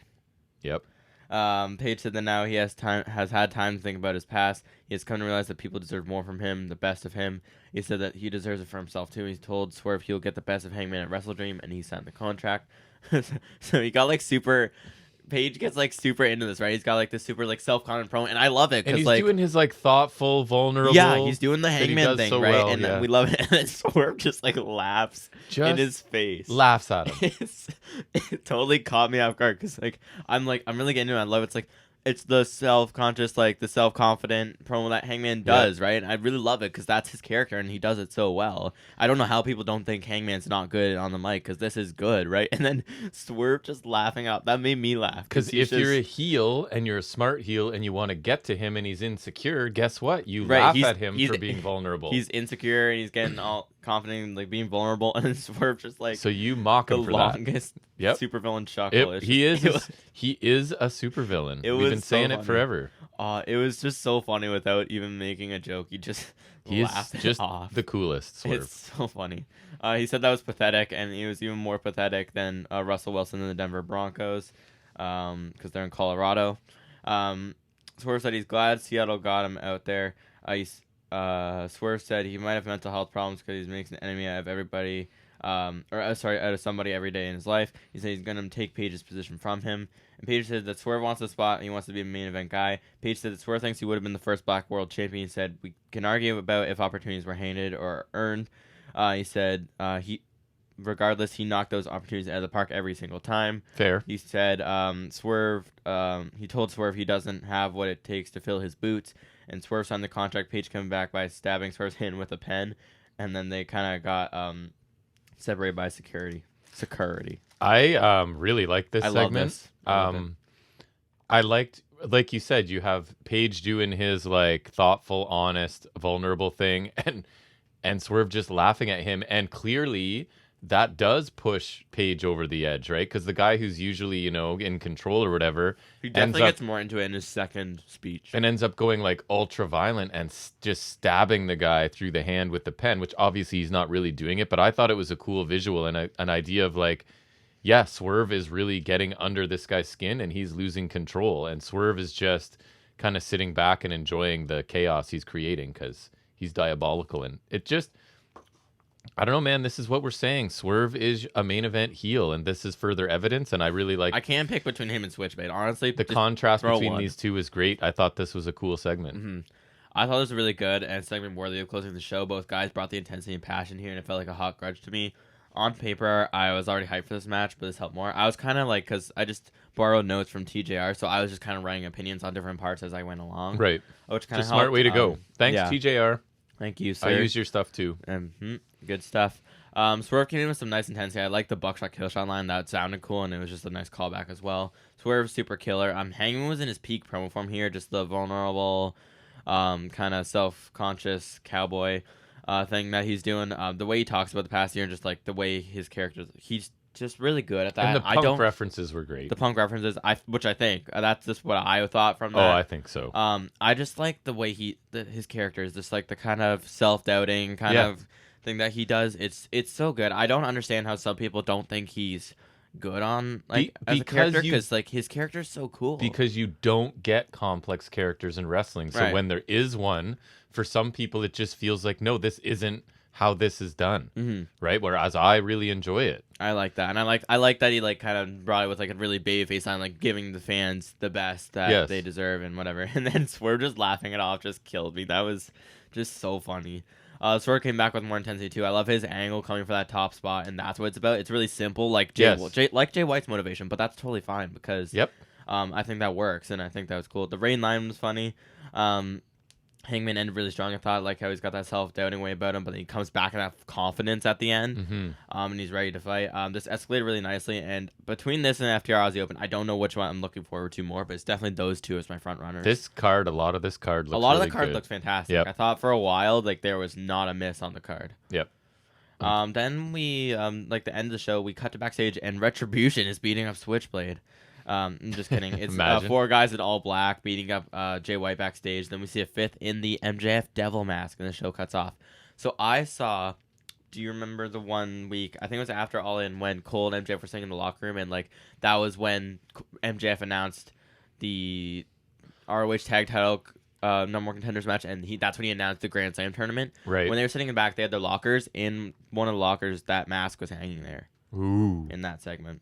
So I'm not sure what to think about this. Obviously, it's meant to look like it's MJF, but I feel like it could be someone framing him, but I don't know who Roddy? it would be.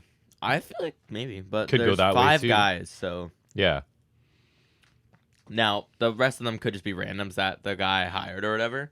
But I don't know. I thought It's the Kingdom and the Righteous. my first thought was combining. it better not be the firm again. No. It No. could It be. can't be. Well, it can't be because Morrissey's with Starks and Guns are in Bullet Club.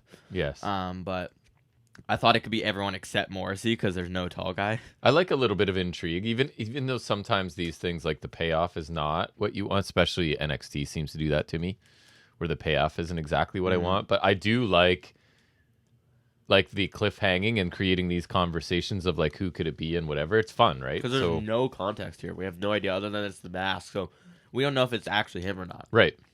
But that was Obviously made to look like him, which makes it more likely that it's not him, I would assume, right? Yeah. But I guess there's levels to But it. like he's been showing those heel tendencies, and I saw someone notice that like the last thing he said to White was, you have no idea what I'm capable of. So I like that tease there, Yep. right? Yep. Overall thoughts on this show? I thought it was a good episode. Really, really segment heavy, as go home shows can tend to be, right? But I thought But I think it paid off. the segments basically all delivered. It's gonna fall short of an A range because I don't think any of the matches were like, man, you have to go out and see this. There was some. I would check out the 3-way. The multi-man, the 3-man was my match of the night. The 4-way was pretty good as well. But yeah, I liked a lot of the vignettes. Right, I liked White and MJF's interaction specifically. Cole MJF on the boat was just a different tone, but I enjoyed that as well. The Kalish Takestis stuff I liked.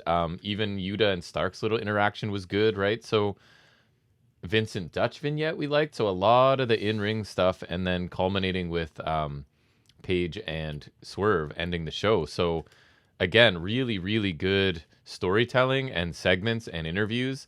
Matches were one I thought was really good. A couple were a little lackluster, but overall a really good show. So I thought a B+. If any of those matches had just elevated even a tiny bit more, maybe an A-, but a B+ for me. Good show. I agree. I thought this was a really nice go-home show. I enjoyed so many in the segments. Like, I thought the main event segment really delivered, as main event segment should. If you're going to end with a segment, I think you have to end strong. Yep. And I think they definitely did. I really enjoyed White and MJF, too. I thought that was awesome. Christian and Darby were fantastic as well. Cole and MJF were good. Righteous were good. So I thought the segments really hit home this week. And I thought the matches in general were pretty good. Women's was mid, and then the opener was okay. But I thought the 4-way was really fun, and I thought the 3-way was super fun. I think generally a really good show, but it falls short of the A range, so I think a B+ is perfectly fair. Yep, good show. Looking forward to Wrestledream. Nailed it. First try for real that time.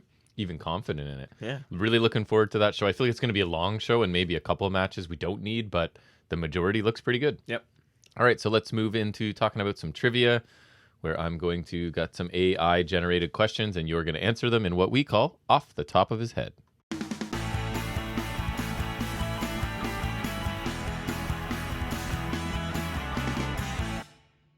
All right, so we'll give people a glimpse behind the curtain at how smart we are here, because you were eating a panini from Booster So Juice. you want to test the mute button. And I showed you how this new interface I'm using, one of the features is it has a physical mute button we can use. So he used it at the end of the last segment so he could start eating, and then we didn't turn it on and did a third of the trivia. So now we're doing different So trivia. I've had to shift gears because we didn't want to fake it like he didn't know what the answers were. So instead of, before it was, can you list and describe the 12 best WWE No Mercy matches of all time? I've now asked it the worst. So it says, it's funny, it always says this, while opinions on the quality of wrestling matches can vary, and what some may consider the worst matches might still have redeeming qualities, here are 12 WWE No Mercy matches that were generally criticized or didn't live up to expectations. Okay? So we've got number 12, No Mercy 2017. Despite both being talented wrestlers, the match was criticized for its lack of intensity and failed to make a significant impact. That is not Are we talking Roman and Cena? No. Lower down the card. Somebody just released by WWE. I'll give you that hint because these are harder. You were crushing the other Ziggler and ones. someone? Too bad you were muted. Ziggler, correct? And I don't think he was on the show. So They're saying a Canadian guy Sammy who's in NXT Owens. came from Impact.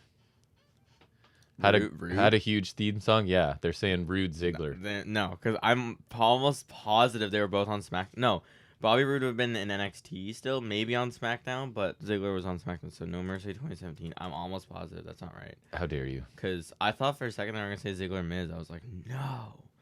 Because that's like, no, they're not. They're nowhere here. Strong start. Where? No. What? Okay, No Mercy. Oh, that was the show where Neville lost to Enzo. That's sad. No Mercy 2006. Criticized for its short duration, lack of build-up, making it feel like filler on the card. Tag team specialist now in AEW versus a guy who had a superhero gimmick at one point. I don't know if this is currently it. It's Helms. I don't know if which Gregory iteration. Helms? Yep. So that's post-Hurricane. Matt Hardy? Yes. Did that happen? I think so. Sounds like you got it right away. So. 06. And then next we've got No Mercy 2004. Forgettable. Yeah. Hardy Helms happened. No Mercy 2004. Forgettable encounter that didn't live up to the potential of having two experienced, skilled performers. Big man, little man, both very, very accomplished. 04. 04. Mysterio on someone? Nope. These are hard. Big Show. No. Both are retired. One's a politician. A-Train? No. And one is an executive for NXT. Shawn Michaels. Correct. No Mercy 04. Who's a politician now? Oh, Michaels and Kane? Really? Yes, that's what that sounds right, but it also sounds like something that could be wrong. So those are your options, right or wrong? Correct. Nope. It sounds like both. More recent, so maybe in your wheelhouse the next one. 04? Yeah. Dude, I don't see Shawn Michaels anywhere. Wow, they're not even close. I don't know why, but Shawn Michaels, it doesn't sound like he would wrestle on No Mercy at that time. So This sounds like a SmackDown pay-per-view. So. 2016. Okay. And these are the most generic clues ever. Orton Bray Wyatt. If we hadn't been muted for the other one, it would have been better. Yeah. No, criticized for lack of storytelling and failure to engage the audience. So like the most generic of every bad match ever. Yeah. That is true. So it is one guy that's already come up in a previous match. Ziggler. Correct. And Miz. Correct. What?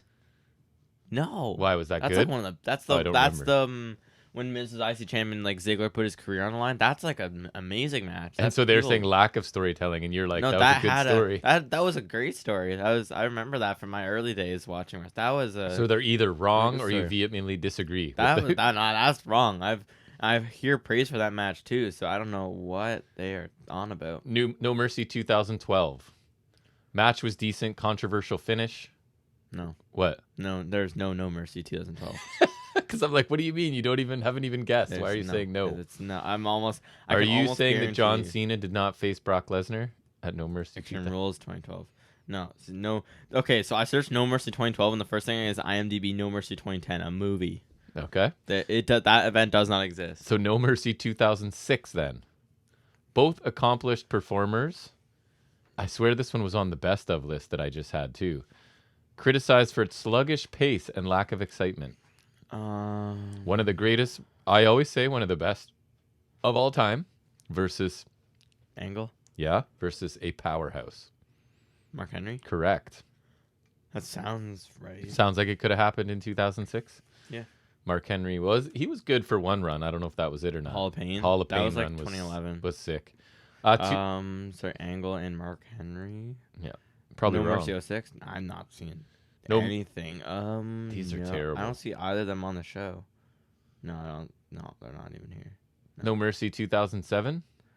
Okay. Main eventers, both of them huge. Orton Trippies. Orton Trips. Nope. That's what it is. But it's okay. So they said Orton Cena. No, cause okay, so that's just wrong on many levels. So here's I remember this show distinctly. So what happened was I think Cena injured his shoulder a little before this event, so the title was vacated. So bear in mind now, Cena's not at the show whatsoever. Right. So that's already wrong for that. But then at the beginning of the show, Vince awards the WWE title to Orton, which is his first WWE title, by the way. Then he loses it to Triple H in the opener. And then Triple H defends against Umaga later in the night. Then in the main event, Orton wins it back in a last man standing match. So this is why the trivia being wrong is also useful, because this is the point of you displaying that you know stuff like this for some reason. It was a weird thing. All right. For his first 2 title runs, Orton. 2012 then. Slow pace, lacking excitement. We already established this is not an event. Oh yeah, that they did number 8 and number 5. So they said Big Show and Sheamus. No, that's already. I mean that match may happen, but it sure as hell wasn't on No Mercy. No Mercy 2002. Stipulation of a title shot for the winner. Slow and plodding. Didn't live up to expectations of the rivalry. Ready for the big hint? Between 2 brothers. Hardys? No. Edge and Christian? No. So many brothers. Dudleys? No. So many brothers. Kayfabe brothers, not Shoot brothers. Oh, Brothers of Destruction? Yeah. Really? I don't Oh, think 2? that would I know that Shoot happened. brothers, not Kayfabe brothers, brother. Brother. I don't I can tell you something, brother. I feel like they didn't. No, Brock beat the Undertaker in Hell in a Cell, and Kane lost to Triple H. So no. 07, Okay, back to lackluster. Retained the championship via DQ. Great Khali. Left many fans disappointed. No. Khali and somebody. 07, no. That sounds like Khali. I don't. Members of Evolution. Big hints because I want to get through this now. Yep. Umaga. They're saying Trips and Orton. In disqualification. Okay, so I just went over that, right? So I don't.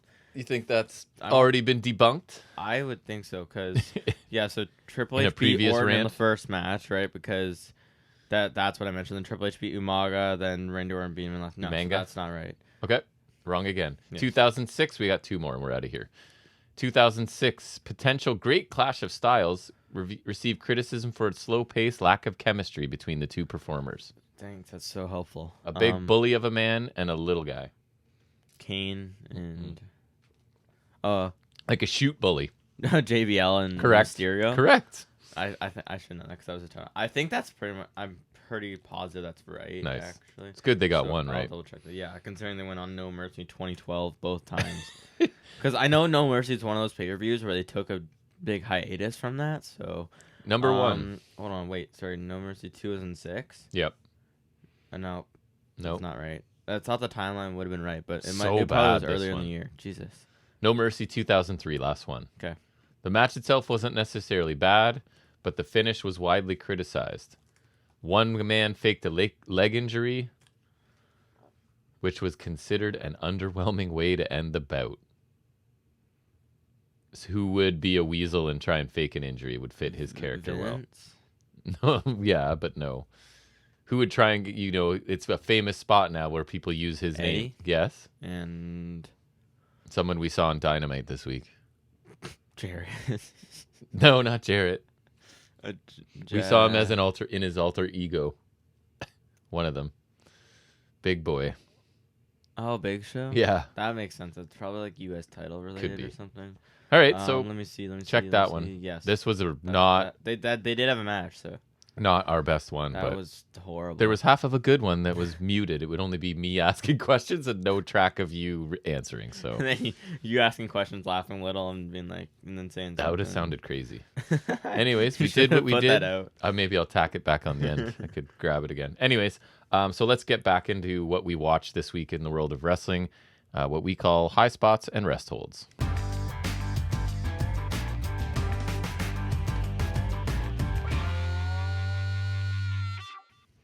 As you rock out to Josh Alexander's theme over there, you seem to be obsessed The with North. it. The North theme, sure.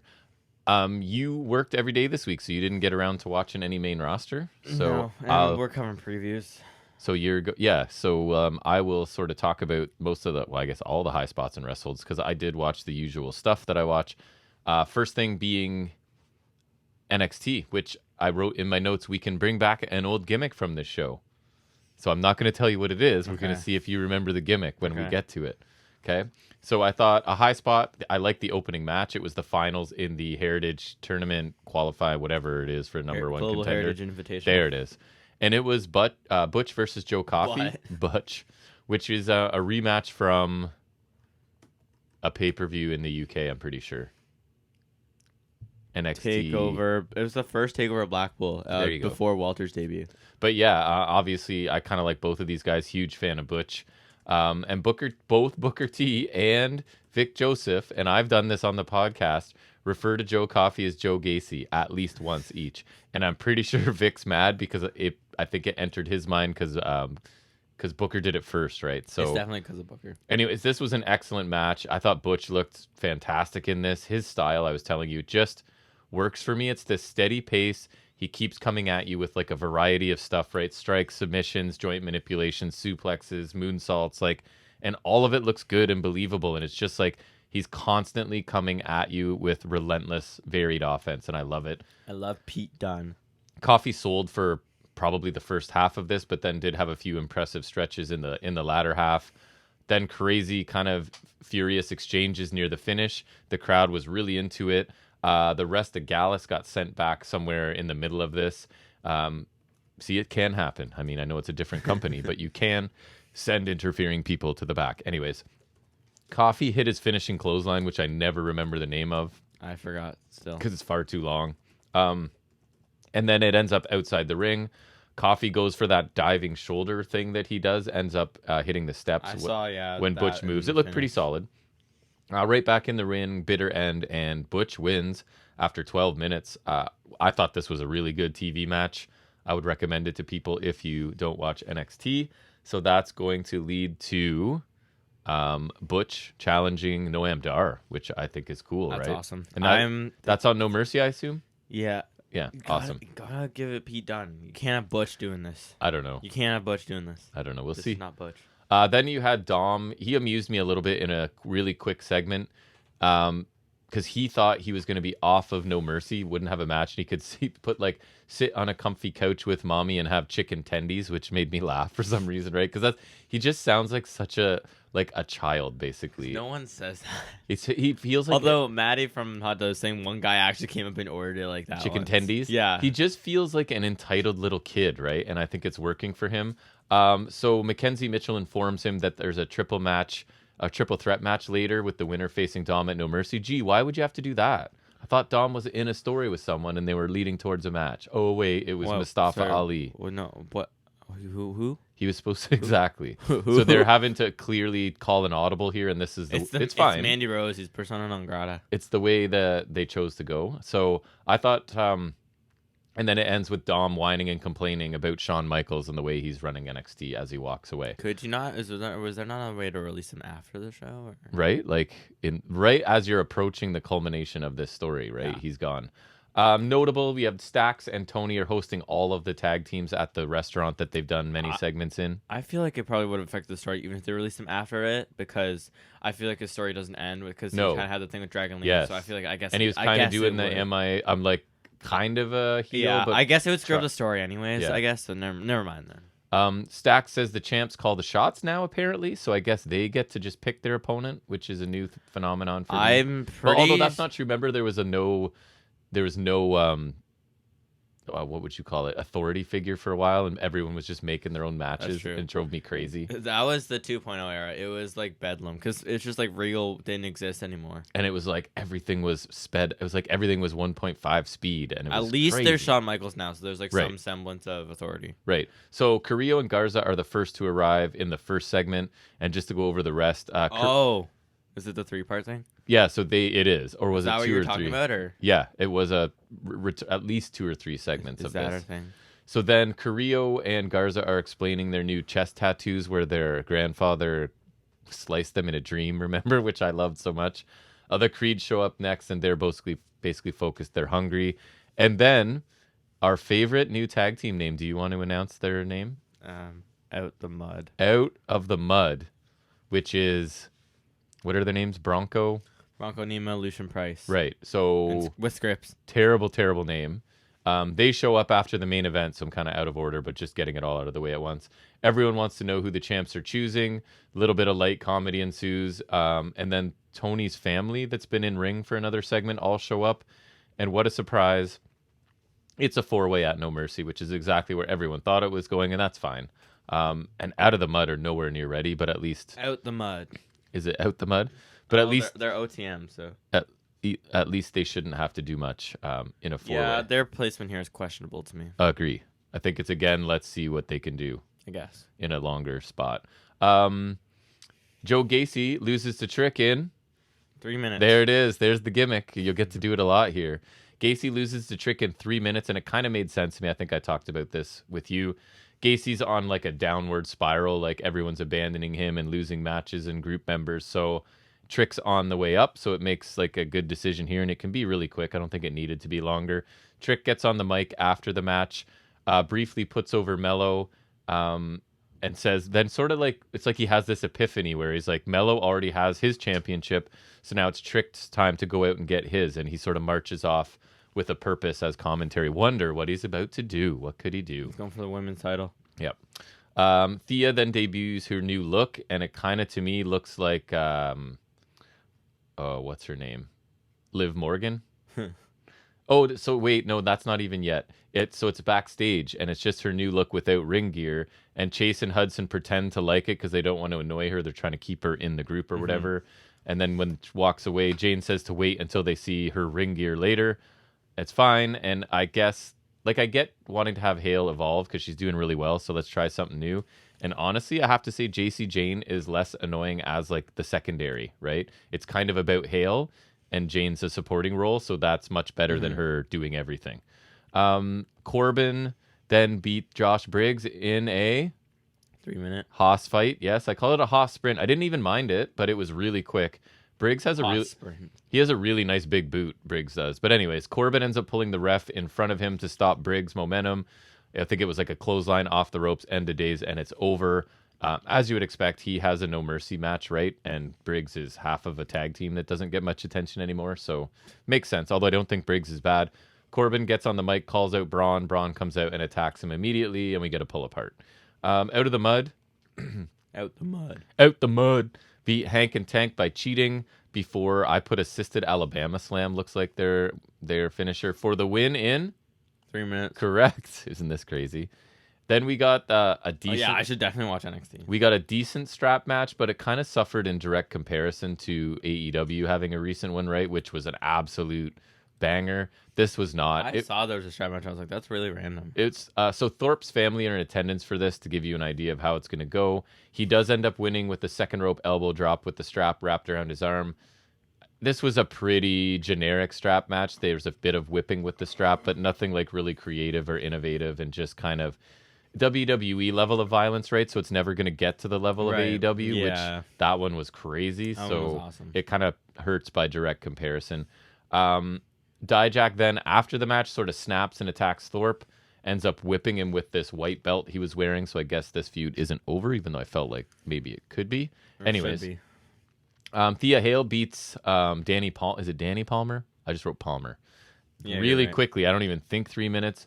Palmer went for like a crazy twisting senton that looked impressive, and then Hale locked in a Kimura, and this is where she did debut new ring gear, but it looked like heel Liv Morgan to me, basically. Very similar.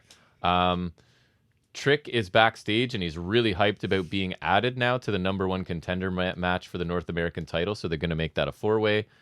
But Mello's kind of distracted on his phone, and Trick starts to get annoyed, and it's just kind of like we're nudging closer to their implosion, right? And I'm still enjoying it. They do revisit it, though, so as you say that, because later in the show, the final segment between them, they seem kind of cool with each other. Yeah. But Trick does say later, Mello, I thought this was really subtle in the ring when he's talking to Dragunov.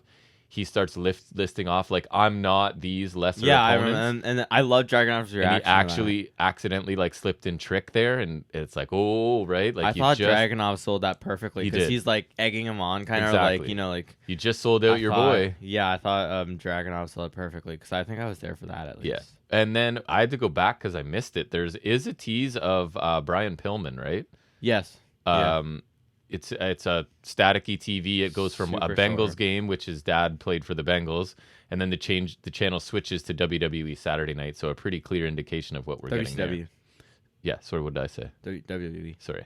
Because I even have written down WCW, so clearly I can't read. The main event I liked. It was a fatal four-way for that match for the North American number one contender. So Dragon Lee, Tyler Bate, Axiom, Trick Williams. Action all over the place in this one, as you would expect. Lee hits the float over powerbomb to Tyler Bate early for a near fall. Trick hits a double bookend, which Booker loved to call, right? That's how he chose to call it for a near fall. Bate does his airplane spin while simultaneously swinging somebody else, which just looks crazy. Especially for someone like him. Axiom breaks up a pin by stomping Bate, then immediately hits a destroyer to Dragon Lee. I thought that looked really good. We get a rapid fire exchange between all four, culminates in Axiom with a top rope Spanish fly to Dragon Lee for a near fall. We get the Destino by Dragon Lee to Axiom, but Trick breaks up the count. And then as Lee and Trick are standing, Lee headbutts Trick, and this is the finish. I had to go back because you were confused by it. Like, I don't know, it just looked weird. Lee headbutts Trick, and Lee falls out of the ring from the headbutt. Trick falls back into the ropes, and he collides heads with Tyler Bate, who was on the apron. So now Bate falls to the floor. It's just, I don't think to me, he didn't look like he collided with Bate, so it just made it look kind of dumb. I get it. And then Trick's momentum has him bounce forward off the ropes, and he just falls face first on top of Axiom to pick up like the accidental pinfall win after 11 minutes.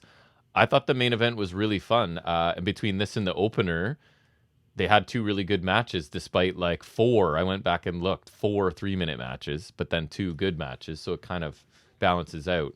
I thought the finish was creative. I like the detail that Trick's story is like progressing and Mellows is progressing sort of thing. I like what they're doing there. Axiom, I thought, stood out in this again, as he generally does. Everyone looked good. Nothing but action. Strong main event. And I guess they want to find out what they have in Trick Williams, but I'm a little nervous. A Dom Trick match on a pay-per-view, right? That's not... Yeah, it's not... Danielson, Sabre, it is not, right? But we'll see how they do. Then we go to Impact. I like the opening match there as well. It was Alan Angels already cashing in, and I think he announced he was going to do that last week. Already cashing in his X Division shot. So he faced Sabin in a good 9-minute match. Angels worked Sabin's left arm for the vast majority of this. Sabin ended up winning with the cradle shock. I thought the match was good. I feel like Angels cashing in so quickly without any build sort of telegraphed he wouldn't win, and I don't think it helps his status. Like, I was hoping they'd maybe slow burn and build Angels as a legitimate contender. Feel like it was just a blip for Angels, and now he goes back to being he's like the front man of Impact Wrestling, right? Which is his angle. The gatekeeper. For no reason, really. I guess they needed a quick challenger for Sabin. That's what they did. But I don't know. And those Ultimate X matches, right? Like, he just cashed in like the next week or 2 weeks later. The next week, I think. It just makes those matches feel less important. It was last week. I don't know. I did not care for Rhino squashing a jobber named Jack Price. I don't know why they're treating this guy like he's still a draw. Like, for me, and this sounds mean, you could literally grab any big man from the indies, put him in the spot, as just squashing a jobber for the first time I see him, and I'd be more interested, right? Rhino's 47. He's older than I am. He's still trying to do the same thing. It's just not working for me at this point. I don't know. I don't get how that's working. I'm not thrilled that Eddie Edwards and Frankie Kazarian are not done with each other, so I don't need more of this, but Eddie and Alicia are backstage, and it's kind of funny because Eddie's basically firing Alicia under the bus because he's adamant that, like, this doesn't count as a loss for me because you got pinned by Tracy. I didn't get pinned by Eddie. So Kaz walks up, agrees that they'll end this at Bound for Glory, I assume, and it sounds like... How are they still feuding? Because to me, this feud doesn't seem like it has a lot the legs, to it. I agree. And that's my problem, is like, really? Like, you brought your wives in, and okay, we're going to settle this in a mixed tag. I'm still confused why they're, like... Don't like each other? Why they're feuding. Because it just seems like they seem like two veterans, and just, like, it's... I don't know, like, they're... And that's kind of how I feel, and I'm watching it. They should both be feuding with someone more interesting to kind of help them. I do think Alicia is doing some of her best work here as a heel, but... It's a low bar, though. I'm assuming we're getting, like, a cage or a... Last Man Standing or something to blow off this feud, hopefully. What's a stupid stipulation? Oh, let's do like Or yeah, it's Impact. Axe so handle honestly, you're right. Could be anything. Handle on a pole match. Could be anything. I don't last. Could be wives on a pole. Wives in a shark cage. Was like King of the Mountain wife match where you gotta hang your wife on like a. Who knows? I don't know. I'm struggling on like a TNA stipulation here, but elevation. Could be something brand new. Elevation X. You know, like where you have to fight on the scaffolding. Yes. Like where you're like it's like the Ultimate X where you're like fighting on top of it. That's what we gotta do. Those are good. I did think there was a fun tag match in here, even though Yuya Uemura got the fired case from Feast or Fired. So he's coming out to do like a goodbye. And the Rascals interrupted and are sort of mocking him, like, why, when you get released, do you get sort of anything happening? And so Santino makes one last match for Joya against the Rascals, but it's non-title, which sort of led you to believe maybe they can win it, right? Right. And it's for his job, right? And it was, if they win, they can reinstate Yuya. So you're like, okay, maybe this is... But then I was kind of like, but that's a weaselly way to make the fired case not matter, right? Like, if the next week you can... Tag teaming, though, like, I don't know. I guess. Good back and forth. The Rascals taking shortcuts and cheating at every possible spot, obviously. Believable near fall for Joya that the crowd really got behind, especially since it was non-title, and for Yuya to stay. But Trey ends up hitting a low blow, pulls spray paint from his tights, sprays Yuya's face, and rolls him up after about 10 minutes. I actually saw that on Instagram. I thought the way the ref got distracted was kind of stupid. Yeah, it's not the best. Fun while it lasted. Too bad Yuya's gone, because I think he's a talent that they could have used. But I guess Excursion's probably over, and back to Japan he goes. Oh, I forgot he was not, like, or I guess he's Excursion, right? I think that's the case anyways. I had to endure an excruciating Diener promo, and it was, like, if this were a one-off or even rare, then I wouldn't care that much. But this is the same nonsense that this group, whether it's Eric Young in charge or Diener in charge, that they've been doing for, I would say, years now, possibly. It's been at least no since, payoff. Like, 2021, I've had to guess. Right. So, like, at least a couple years, maybe. So it's the same at most. Cryptic analogies, violent imagery, nothing but no important wins, no interesting feuds. Still tangled up with Eric Young, even though he murdered him on television in front of my face. In front of my face. At this point, these promos are just meaningless white noise. And I was really willing to give it a chance. Remember, I liked Diener when in his first promo as the leader. I was like, okay. And then it's just like, it's the same stuff. You're all bark, no bite. You never actually accomplish anything, and you just go and say the same crap next week. Not a fan, big surprise, of a street fight with Tommy Dreamer and Heath taking on Kenny King and Sheldon Jean. Just Memphis street fight. Just yeah, you're right. Really basic stuff. Hard for me to care about Heath and Dreamer, as you know, if you listen to this podcast. Standard stuff. Dreamer ended up winning it. He drove Jean through a table and pinned him after 8.5 minutes. The only part I cared about is after the match, Crazy Steve comes out, not really in face paint this week, and just takes out Dreamer with the briefcase that he won at the Feast or Fired, and screaming about how this briefcase is his beginning. So let me tell you right now, man, if they do not have Crazy Steve beat Dreamer for the, what is it, a digital media thing? Him with the belt, though, just seems so stupid. So I feel like it's a lose-lose. I don't think you can... No, he can't repackage is a strong word. Tweak his character, really focus on him, and then have him lose to Tommy Dreamer. Right? No, you can't. I'll be really annoyed if that happens. Even though it was the millionth time, it feels like, I still really enjoyed Gresham and Mike Bailey. So it was their usual stuff, right? Like highly competitive throughout, and just, it's funny because they're so unique, right? It's like a 5'4" guy who is super jacked against, I guess my description would be, Bailey looks like he's a small town karate instructor. You know what I mean? Yeah. But then he's like doing all kinds of crazy stuff all over the place. And I like this because remember how Gresham, he's like the pure guy, and he doesn't, so he ends up winning by holding the tights on a roll up here and not shaking hands after and just walking away from Bailey. So aren't they kind of tag teaming too? They have been having this like interesting relationship, yes, where they kind of respect each other and work with each other, but fight each other all the time. So I would like a bigger role for Gresham. He's awesome, so I'm fine. Main event, I liked it.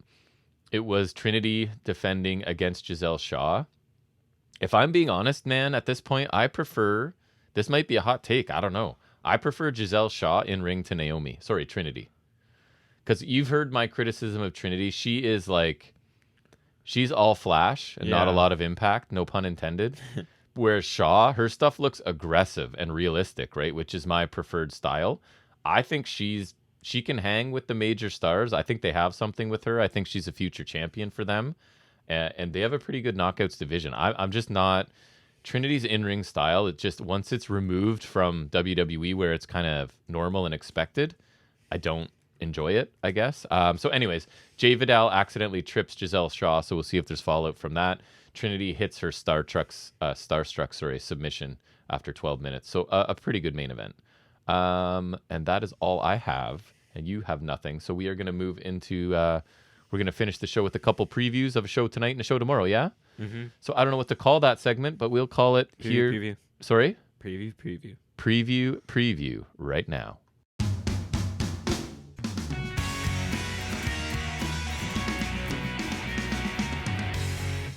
All right, so I have put in a little bit of thought. I didn't write anything down, but Which one? I've been thinking about both a little bit. Not as much Dreamweaver or Dream stuff, whatever it is. I forget again. So Dream. Wrestledream, got it. There you go. So we'll start with No Mercy, seeing that is tonight. as that's tonight. Makes sense. What do you got? First match, which begs the question, why is this even anywhere near a PLE ever? Kalani Jordan, why, versus Blair Davenport. And it's funny because Kalani Jordan can't even make reference to Dana Brooke or anything, so it's weird. I'm going Davenport. Davenport for sure. Kalani Jordan has shown me very little. There's no chance she should be on a pay-per-view, let alone winning on one. So I assume this is like, hey, sorry, we had you in a program and we fired the other person as you were building towards that match. So we'll throw you a bone. That's what it feels like to me. Tony D and Stax versus Creed Brothers versus Out the Mud and versus Los Lotharios for the tag team titles. I'm taking the family. I don't think these titles are coming out the mud. Ooh. So you're saying they retain? Yeah. I don't see anyone winning yet. I would maybe Los Lotharios could have a run, but I would like to build them in a program. So I don't know. The family haven't been doing anything for me, so it might be like what I want to happen. Just to be different, I'll take the Creeds. Okay. Just because you could elevate them at any time, right? They're pretty awesome. I think that's a horrible pick, and you're a dummy. That might be true. Next we get Dom versus Trick Willie, and for the North American title with Dragon Lee as the guest ref, which I forgot about. Right. I'm gonna take Dom though, because Trick wasn't even supposed to be here. Yeah, I kind of want to take Trick. Dragon Lee going as the ref would have made more sense if Ali was still around. So I'm going to go with, I feel like Dragon Lee is going to beat Dom. I would like Trick to beat him, but I feel like it'll be Dragon Lee. I'm hearing rumors of Dragon Lee gone soon. Why? Main roster. Oh. Which is why they haven't bothered to push him, because they've already okay, he's going to be up soon, so we'll put him in supporting role. Maybe they can, I don't know. I don't think Trick will get it yet. Maybe you could do like Halloween Havoc or something, right. Because I feel like they should actually build it, because I think. And I think they're enjoying the Judgment Day, have all the gold and stuff too. Yeah. So I think Dom retains as well. Because Dom isn't getting Gunther's belt. No. Corbin Breaker. I took Breaker just because Corbin's mid. Yeah, unless Breaker's on his way out, but how long can I keep saying that? So you're right. I think Corbin's job is to be there to be a quality win for people. So that's the case here. I'll take Braun as well. Dar Butch for the Heritage Cup. I'm going to go Dar wins, Butch gets angry, Pete Dunne o'clock. Yeah, I think Dar retains because that... I would like for Butch to have it, but that trophy is such a big part of Dar right now and that whole group that I don't think that it's time to... And then Pete Dunne will be like... Butch no work. Pete Dunne good. But that match could be awesome. I'm very excited for that match. If he just randomly shows up as Pete Dunne, I might happy cry, because this has been at least a year and a half in the making. It's good to have dreams. It is literally a dream of mine. Yep. I would just love to see Pete Dunne again. Yep. It's just we're waiting on it, you know. Yeah. Lynch Stratton and for the women's title Extreme Rules match. I took Becky because I feel like Stratton winning the title back here would just make the title loss a waste. It's kind of like the thing I said with Dom. Like, why would you have him win the title in the first place if you're just going to have him drop it back? It just kind of disrupts Stratton. So I feel like they have to make Becky's run worth something. And I don't think they're going to have Becky lose on a larger spot where more people are watching, unless it's massive shenanigans. You know what I mean? It's actually a pay-per-view. Well, it would get a lot of eyes on it. It would, but I don't think she's losing on pay-per-view. I think she would have to, but... You want to build that loss, but yeah. Not yet, then, I guess. Becky. Alrighty. Becky. Mello Dragunov. I feel like there's going to be a difference here. This one's tough. I like Dragunov a lot. I think he's doing great work, but I just like Mello way more. I think the money's in him finally overcoming Dragunov, because the story's been that they've been telling is that he can't do it. Yes. But he thinks he can't do it. I think that he kind of has to finally overcome him, kind of like Dragunov had to do with Walter a few years ago. And Dragunov can go up if he wants to. He could dethrone Gunther all over again, but I think Mello should have a really good run here. If I want anybody to beat Cole's record, I would want it to be Mello. Yes. Not when Breaker had to be. If anyone's going to top Adam Cole's run, it should be Mello. I'll take Dragunov to be different. I knew you would. I just think either he has to culminate in championship or he's gone. I think he's gone. He might be, but I'm Okay. interested to see. And also, they're kind of telling the story of a little bit losing some confidence, Mello. So I don't know if they're going to roll that into Trick's thing. I think he should kind of overcome it. And then I think who's beating Gunther? Dragunov. Could be. Okay, and then clearly they don't have much of an issue with having those kind of matches on the main roster because they did it with McIntyre, they did it with Sheamus, they did it with three-way, so they could easily do that again. Obviously, it would never live up to the empty arena, but true. Still. Now we move on to Wrestledream, and we got a pair of pre-show matches I've recently discovered. Okay, I don't even think I heard these. Luchasaurus and Nick Wayne. Ooh. I'm gonna take Luchasaurus just to kill him because I think so too. It seems to be they're not super concerned about getting Nick Wayne wins right now. He's just pulling the like competitive, fun to watch kid that can't get a win. And I think we can get that here. Yeah. And then Acclaimed are defending trios titles against TMDK, which I think is an easy win for the Acclaimed. I would say so too. TMDK, eh? Well, because I guess Saber's around. Who are we getting then? I think it's TM61 and probably Tito. Bad dude Tito. Yeah, as he was in Championship Wrestling when I used to watch him. Because Saber's around. That's okay. So I guess they're coming with him. That could be fun. Mm-hmm. All right, main card time. Yuta Starks. I think we already said it. Starks is probably getting a win here. Yes, that's. I feel like this should be good, but Starks. Literally there to give Starks a win on pay-per-view. I feel like. MJF versus the Righteous for the ROH tag titles. I think there's a chance the Righteous could win, but I'm not certain on it. So I'm gonna say MJF wins. Something could happen with Roddy, or he pulls it a win by himself. I think he retains as well. I just don't see how you put the titles on the Righteous and have anybody care about it at this point, right? So this is like your introduction to them, kind of, and then we can go from there. But not yet. Fair. Statlander, Julia Hart for the TOS title. Statlander. In a Hart's nowhere near title already. Dominant. But at least they're trying something, I guess. And this, like, I see this as like 7-8 minutes tops. Yeah. Probably. Lucha Bros, Guns, Bucks, Cassidy Hook, winner gets a tag title shot. So this one can kind of go either way. But and it also hinges on my prediction for the tag title match. So I had initially made different picks for this in the tag title match, but then I thought about it and I switched up. So I'm going with the Bucks here, just because, like, I don't know, this doesn't seem like a title win to build, like, you know what I mean, like, where it's gonna really, like, I just feel like you could get the Bucks a title match to either get a rematch with FTR or preferably we get Bucks Aussie Open down the line. So I'm gonna take the Bucks. Okay. I feel like this one can go really any way just because there's not a ton of like build to this. Right. So it's kind of like pick your poison kind of thing. So I don't think it's obviously Hook and Orange Cassidy. I think it's anyone but them. I don't think it's Lucha Bros because Phoenix is already busy. I could find arguments against everybody. Like the Bucks, it doesn't seem they just fresh, lost the title match, and the Guns don't seem quite ready. I'm taking Bucks because I think we're going FTR Bucks again. I disagree with that. I will go with. I opt Bucks Aussie Open. I don't know, man. I'll take the Guns just cause. That was my pick. If the Guns win, I'm okay with that. But they could sneak out a win. That's what I was thinking. That was my initial thought, but I switched up halfway through picking my tag title match. Right. Next we got Omega Jericho, Ibushi versus Takeshita Guevara, Ospreay. I'm saying I'm not fully confident in this, but I say we keep Takeshi's momentum going. Callis Fam for the win. I say they steal a win here. I think you do that too because they need that win and they're building, and I don't think this loss hurts Omega, Jericho, or Ibushi. No. And it could be the story of. I think Takeshita should just have Omega's number. I think they should acknowledge it and it's like kind of Ibushi's fault because he's not peak Ibushi and he took that beat down in Japan, so it can be. And then they can build to him sort of rehabbing and taking on Takeshita one-on-one on a future event. Next we get Kingston versus Shibata for both of Kingston's belts. So he's defending both belts here. He retains. I'm saying Kingston retains because he just became a double champion. And also, he's beloved too. Shibata's title not being on the line makes me think Shibata can lose. Right. Yeah, if it was title for title again, then I'd be a little... And Eddie's beloved and is just getting his attention, and it's not... Because getting Shibata is like on the periphery of an AEW guy, right? So he's not winning. FTR Aussie Open for the tag titles. I was going to pick FTR the safe bet, but then I was like, no.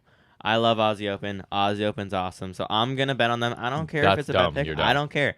I'm taking Aussie Open. I've been saying for a while they should dethrone FTR, so let's do it. Nope. FTR have had a good run. Give it to Aussie Open. Give them the bag. FTR, their friend got fired. They're the face of that other show. They need to keep the belts for a while. If they don't have the belts, what do they do? I'm not saying I'm fully confident in that, but I'm saying they should do it. Because FTR retains. Aussie Pretty Open confident. Aussie Open are money. They are. I love them. Don't get me wrong. These are two of my favorite tag teams. I'm betting on It's crazy how Punk's affiliation with FTR has, like, soft tarnished them a little for me. Like, I Yeah. used to love FTR. Yeah. And now I, like, really, really like them, but that's hanging over them a little bit. It's the dark cloud. Yeah. It is. I Sucks. don't want to. Especially Dax, it feels Yeah. like to me. Especially, yeah. Who's my boy, right? So Yeah. It's not my low-key for me, favorite. Yeah. But anyways. I'm betting on. I don't want to bet against Aussie Open. Well, I'll take a gamble there. Why not? All right. Christian Could be Darby right. Allin for the TNT title, 2-3 falls. I can see an argument either way, but I feel like Darby's had the title a couple times, so he doesn't really need it. Christian could be more entertaining having the title for longer. Christian for the win here for Nick Wayne's mom, of course. Christian with that belt gets him on TV all the time, gets him cutting those And promos, it's funny. which is what people want. I think he kind of needs the belt still. I don't think Darby does. That simple. Yeah. All right, next Hangman Swerve, and I'm going to take a bit of a risk again. I'm going to say you give Swerve a win here, whether it's by shenanigans or not, and then I think that can fire up Hangman even more, and then he comes back for a rematch with more fire, with more passion, whatever, and we could get like a trilogy of this, because why not, right? So I'm going to bet on Swerve here, just because I would love for him to get a huge win here. I'm taking Swerve even more confidently than you. I just think the way this story is being told, he needs this win. Hangman this can add doubt to him And or fire him up. You can or get back a whatever. feud there. If Hangman wants to win the feud overall, that's fine, I think. And it's kind of the beauty of Paige being a bit complex, right? Is any outcome can work with what he's doing. Yes. So yeah. I think it's much more important Swerve maintains momentum here. Especially being at this hometown point. as well, I feel Right. like. So I'm pretty confident in Swerve. I mean, I could be wrong, but I don't like know. Swerve. I feel like here. that one's kind of a 50-50 for me, but I'm leaning towards I'm like Swerve. 65-35. Yeah. 60-40 maybe. Yeah. Yeah. Swerve. Finally is Danielson Sabre Jr. Danielson should be awesome, but Sabre don't even go there. That's exactly right. And I mean, you can make the case of, but this is the final countdown for Danielson, and he's all about putting people over and whatever. Sabre is fine with that. Sabre doesn't need to be put over to people who already know Sabre, and B, I don't know if it does any good to people that don't know Sabre to put him over because he's not around a lot. As you said, he doesn't go here. Yeah. He's not around a lot, so why would you put that energy into him, right? Yeah. So I think he can get... I think he's here for the dream match. He gets as much out of it as just an awesome performance where people go, damn, this guy's amazing, as he does winning. Kind of like Forbidden Door when he was involved in that. Right. So I think it's Danielson as well. Agreed. All right. I think that is everything. Beautiful. Well, that's going to bring us to the end of episode 167.